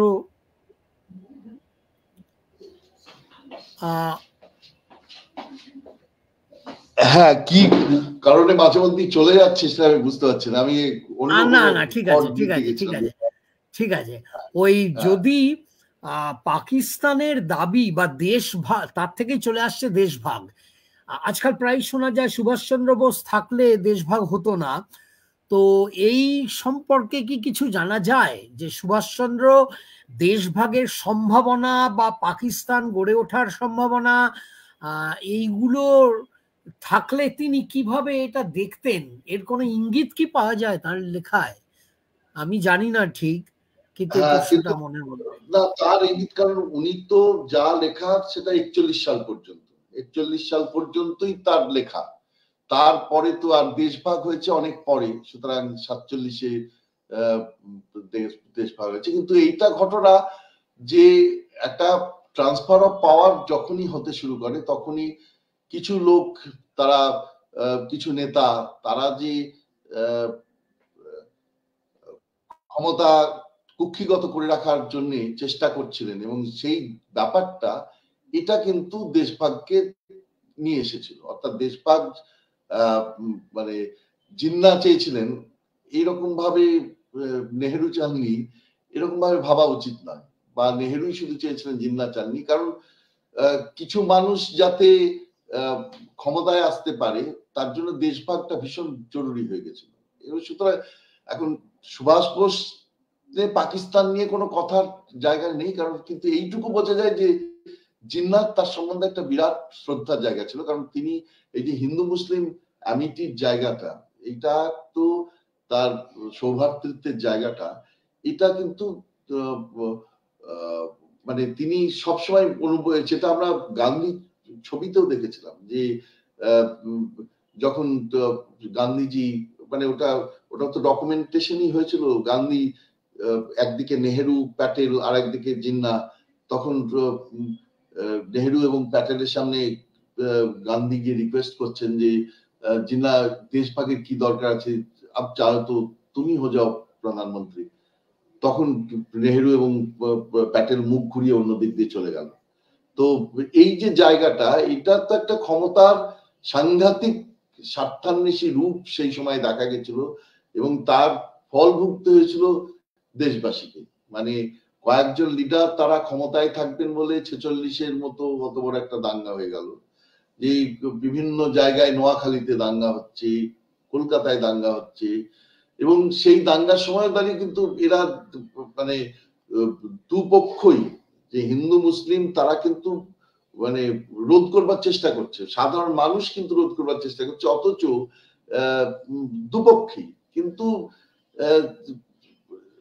মূল যে আঁচটা, সেটা আসছে উপর থেকে, মানে সে সুরাবর্তী হোক বা জিন্নাই হোক বা লিয়াকত আলী হোক, আর এদিকে নেহেরু, প্যাটেল, এই যে ভাগ, এই ব্যাপারটা, এটা কিন্তু সাংঘাতিক ভাবে।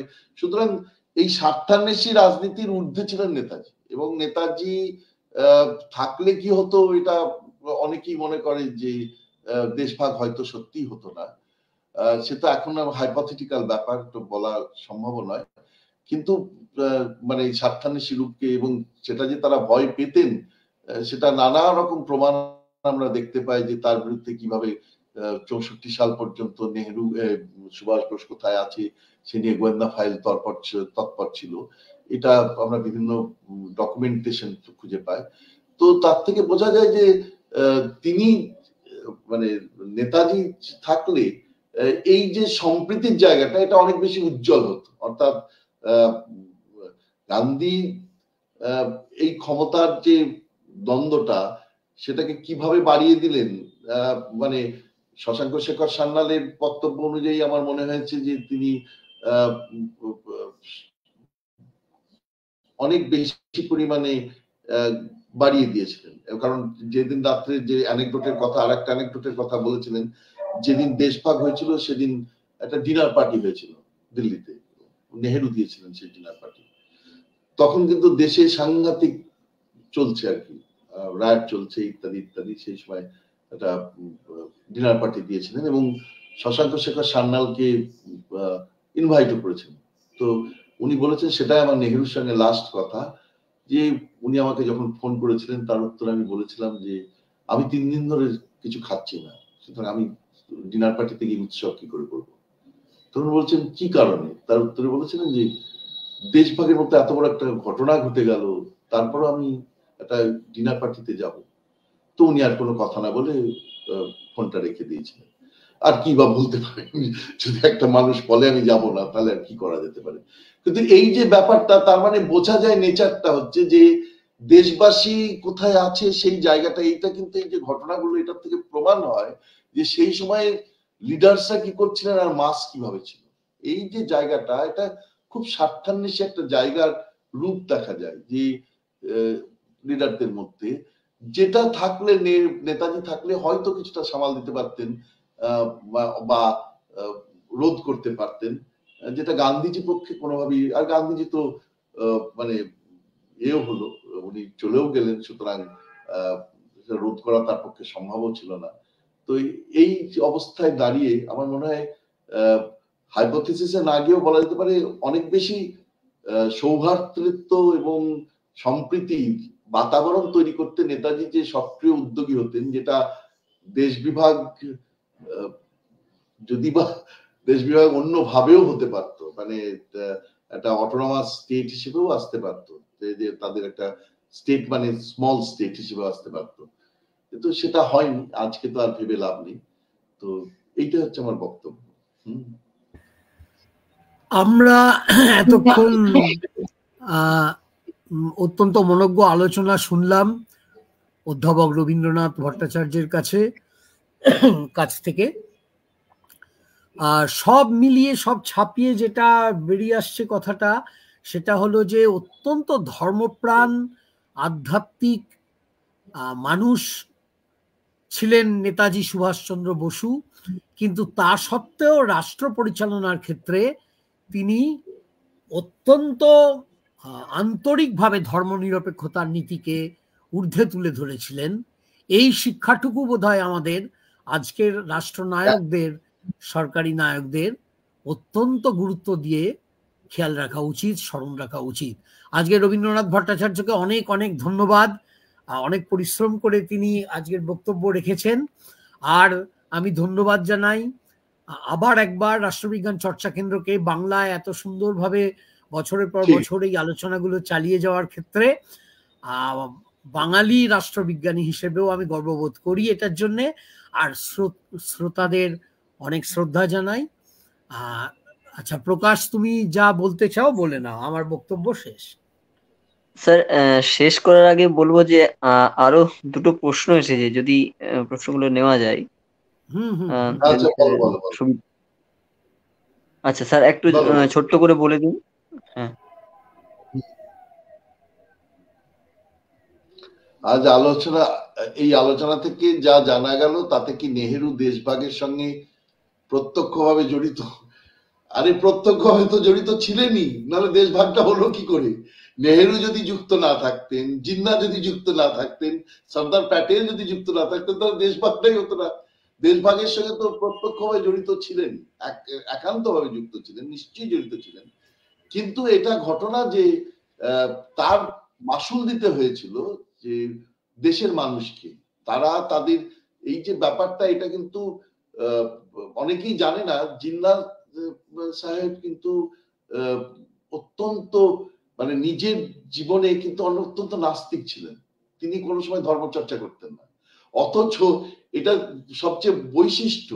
মানে অনেকেই মনে করেন যে তিনি অনেক কিছু আছে, সেগুলো আমি ওপেনলি বলবো না, কিন্তু তিনি একদম নাস্তিক ছিলেন। যে যে ধরনের ধর্মে যে আচরণ পালন করা উচিত মুসলিম ধর্মে, তিনি সেগুলো পালন করতেন না। তো কিন্তু তা সত্ত্বেও তিনি ধর্মের ভিত্তিতেই দেশের কথা বলেছিলেন। তো এবং সেটাকে লোকে সেইটাকে মেনে নিল, এবং আপামর মানুষ কি হিন্দু কি মুসলিম বহু লোক মারা গেল। সুতরাং এই একই জিনিস কিন্তু আমাদের নেহেরু কি খুব মানে সেকুলার ছিলেন, কিন্তু উনি তো কোনোভাবেই হিন্দু ধর্মের প্রিয় ছিলেন না। তাহলে মুসলিমদের আলাদা করার ক্ষেত্রে তার কি লাভ আছে? কিন্তু ক্ষমতা, দুজনেই চেয়েছিলেন ক্ষমতা। যেহেতু নেহেরুও চেয়েছিলেন ক্ষমতা, জিন্নাও চেয়েছিলেন ক্ষমতা, এবং সেই জায়গার থেকে দাঁড়িয়েই যার জন্যই তো উনি যে সুভাষ বোসকে অন্য জায়গায় রাখতেন, সুভাষ বোস যে এই ক্ষমতার সংকীর্ণতার ঊর্ধ্বে, এটা জিন্নাও জানতেন, নেহরুও বুঝতেন, এবং সেই জন্যই এরা কিন্তু সেই অর্থে নেতাজি সুভাষচন্দ্রকে ভয় পেতেন। যার কথা তোমরা, আমার কাছে বই আছে যে নেতাজি, এই যে এই বইটা অনুজ ধর লিখেছিল, এই বইটা কিন্তু what about Netaji, what happened to Netaji, Anuj Dhar খুব যত্ন করে লিখেছে। এটা পড়তে পারো, মানে পড়ে দেখতে পারো যে একটা কি ধরনের তার বিরুদ্ধে, তার মৃত্যু নিয়ে যাতে তাকে যাতে মৃত্যু বলে দেশ থেকে শেষ করে দেওয়া যায়, তার কি ধরনের চক্রান্ত ছিল, সেইটা কিন্তু এখানে খুব ভালোভাবে দেখানো হয়েছে। সুতরাং এই যে ক্ষমতা প্রত্যক্ষভাবে তারা যুক্ত ছিলেন, তাদের নিজেদের ক্ষমতার স্বার্থান্বেষী যে ইচ্ছা, সেটাকে চরিতার্থ করবার চেষ্টা করেছিলেন, এবং তার ফল ভোগ করেছিল অসংখ্য মানুষ, দুই বাংলারই অসংখ্য মানুষ বা দুই পাঞ্জাবের অসংখ্য মানুষ, তারা তার ফল ভোগ করেছিল। বস্তুতপক্ষে এখন আর ভোগ হয়তো করে না, কিন্তু অনেকদিন পর্যন্ত মানুষের মনের মধ্যে সেই বিদ্বেষটাও থেকে গেছে। এই বিদ্বেষটার কোনো কারণই নেই, কারণ যারা করেছিল তারা অন্য উপরে দিয়ে তারা ডিনার পার্টিতে যেত, আর মধ্যে থেকে এরা মার খেয়ে মরলো। এই হচ্ছে ব্যাপার। হ্যাঁ, এটা হচ্ছে। আর দ্বিতীয়, সুপ্রভাত জানা বলছে, স্যার বলছি যে সব রাজনৈতিক নেতারা যদি কিছুটা সমতুল্য শিক্ষিত হতো, তাহলে কি ভারতের আলাদা রূপ হতো? আপনার নিজস্ব বর্তমান, সে তো আলাদা রূপ হতোই। হ্যাঁ, এটা তো বর্তমান সময়ের সাপেক্ষে নিশ্চিতভাবে আলাদা রূপ হতো, কিন্তু এখন যেরকম জায়গায় এসে দাঁড়িয়েছে, এই আলাদা রূপ হওয়া মানে নেতাজির চর্চাই লোকে ভুলে গেছে। নেতাজির জন্মদিনে নেতাজির এতে খুব ভালো করেছে প্রকাশ বা প্রদীপ দা, এরা যে আজকে এরকম একটা দিনে সুভাষ বোস নিয়ে আলোচনার কথা বলেছে। কোথায় আলোচনা?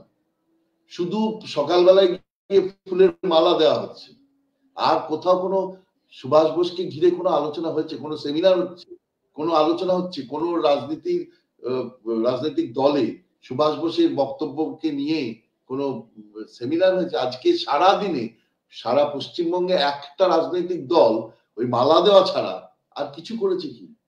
সুতরাং নেতাজির সমতুল্য, মানে তার যে শিক্ষায় শিক্ষিত হতে গেলে তো কিছু তাকে নিয়ে আলোচনা করতে হবে।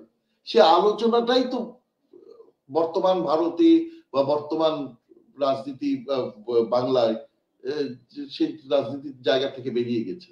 সেখানে কোনো আলোচনাই নেই, শুধু আলোচনা হচ্ছে। গত 10 দিন ধরে চ্যানেলে, আমি কোনো চ্যানেল বাদ নেই, মানে বাংলা ভারত সব চ্যানেলে রামলালা কিরকম দেখতে, রামলালার আশেপাশে কি, এই নিয়ে হচ্ছে আলোচনাটা। মানে যদি একটা দেশের সব আলোচনার কেন্দ্রবিন্দু হয়ে যায় একটা দেশের মন্দির স্থাপন, তাহলে সেই দেশের উন্নতিটা হবে কি করে? সেই দেশের বিজ্ঞান, সেই দেশের মানুষের চাকরি, সেই দেশের বেকারত্ব, দারিদ্র, এগুলো বুঝবে কোথা থেকে? বিজ্ঞান কি করে উঠবে?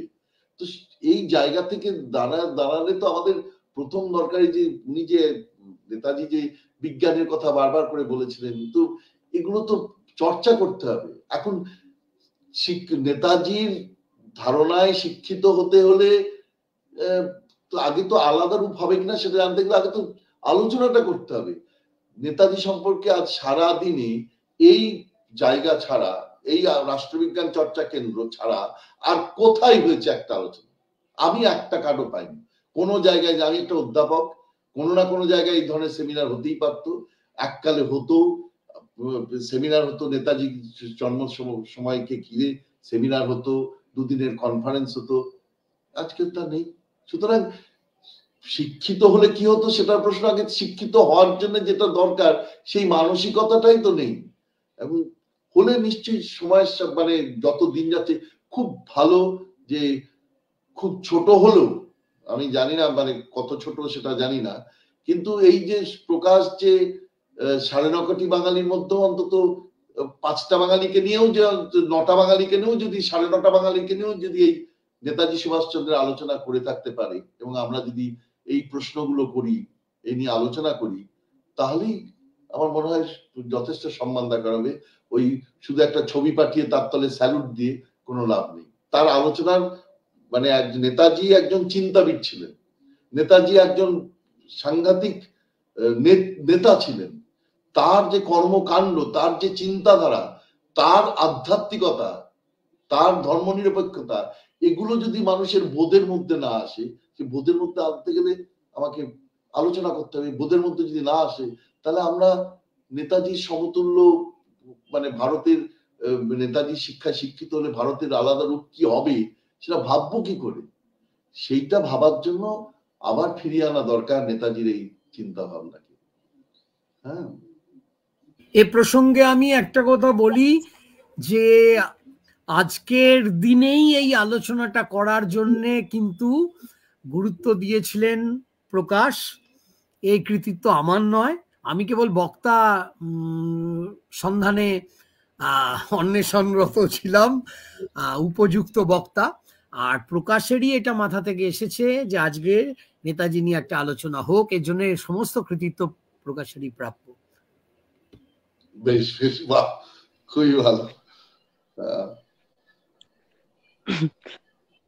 না স্যার, স্যার বলেছিল তাই আমরা আর কি শুরু করেছি। যাই হোক, তো স্যারকে অসংখ্য ধন্যবাদ আমাদের সাথে এতক্ষণ ধরে এত সুন্দরভাবে আলোচনাটি করার জন্য, এবং অধ্যাপক প্রদীপ বসু স্যারকেও অসংখ্য ধন্যবাদ খুব সুন্দরভাবে আজকের আলোচনার সভাপতিত্ব করার জন্য। অধ্যাপক রবীন্দ্রনাথ ভট্টাচার্যকেও অসংখ্য ধন্যবাদ। স্যার এত ব্যস্ততার মধ্যেও আমাদের রাষ্ট্রবিজ্ঞান চর্চা কেন্দ্রের আলোচনা সভাতে আলোচনা করার জন্য রাষ্ট্রবিজ্ঞান চর্চা কেন্দ্রের তরফ থেকেও এবং আমার তরফ থেকেও স্যারকে ধন্যবাদ জানিয়ে আজকের আলোচনা আমরা এখানেই শেষ করছি। সকলে ভালো থাকবেন, সুস্থ থাকবেন, এইটা সকলকে শুভরাত্রি। আমি শুধু একটাই কামনা করি, ধন্যবাদ স্যার। রাষ্ট্রবিজ্ঞান চর্চা যেন এইরকম একটা আলোচনার কেন্দ্র হয়ে ওঠে, যেখানে প্রদীপদার মতো মানুষেরা, দেবী চ্যাটার্জির মতো মানুষেরা, এরা যেন যুক্ত হচ্ছেন। মানে এটা একটা অন্য মাত্রা পাচ্ছে। প্রদীপদা যদি আমাকে রিকোয়েস্ট করে, আমি কোনোভাবেই ফেলতে পারবো না। সুতরাং এইরকম মানুষেরা যখন যুক্ত হয় একটা এই ধরনের একটা সংগঠনের সঙ্গে, তখন কিন্তু বোঝা যায় সংগঠনের গভীরতাটা অনেক দূর গেছে। সেটা আমরা হয়তো ছোটভাবে মাপতে পারছি না, কিন্তু এটার গভীরতাটা যে অনেক দূর গেছে এটা বোঝা যাচ্ছে। যারা এতে বক্তৃতা দিচ্ছেন, যারা এর সঙ্গে যুক্ত থাকছেন, এবং যে ধারাবাহিকতায় যেভাবে এটাকে চালনা করা হচ্ছে সেইটার থেকে। সুতরাং আমি আশা করব রাষ্ট্রবিজ্ঞান চর্চা কেন্দ্র আরো অনেক গভীরে, আরো অনেক ব্যাপ্তি পাক, এইটা আশা করছি। এই আশা করি আমার কথা শেষ করছি। অনেক ধন্যবাদ। ঠিক আছে, থ্যাংক ইউ স্যার।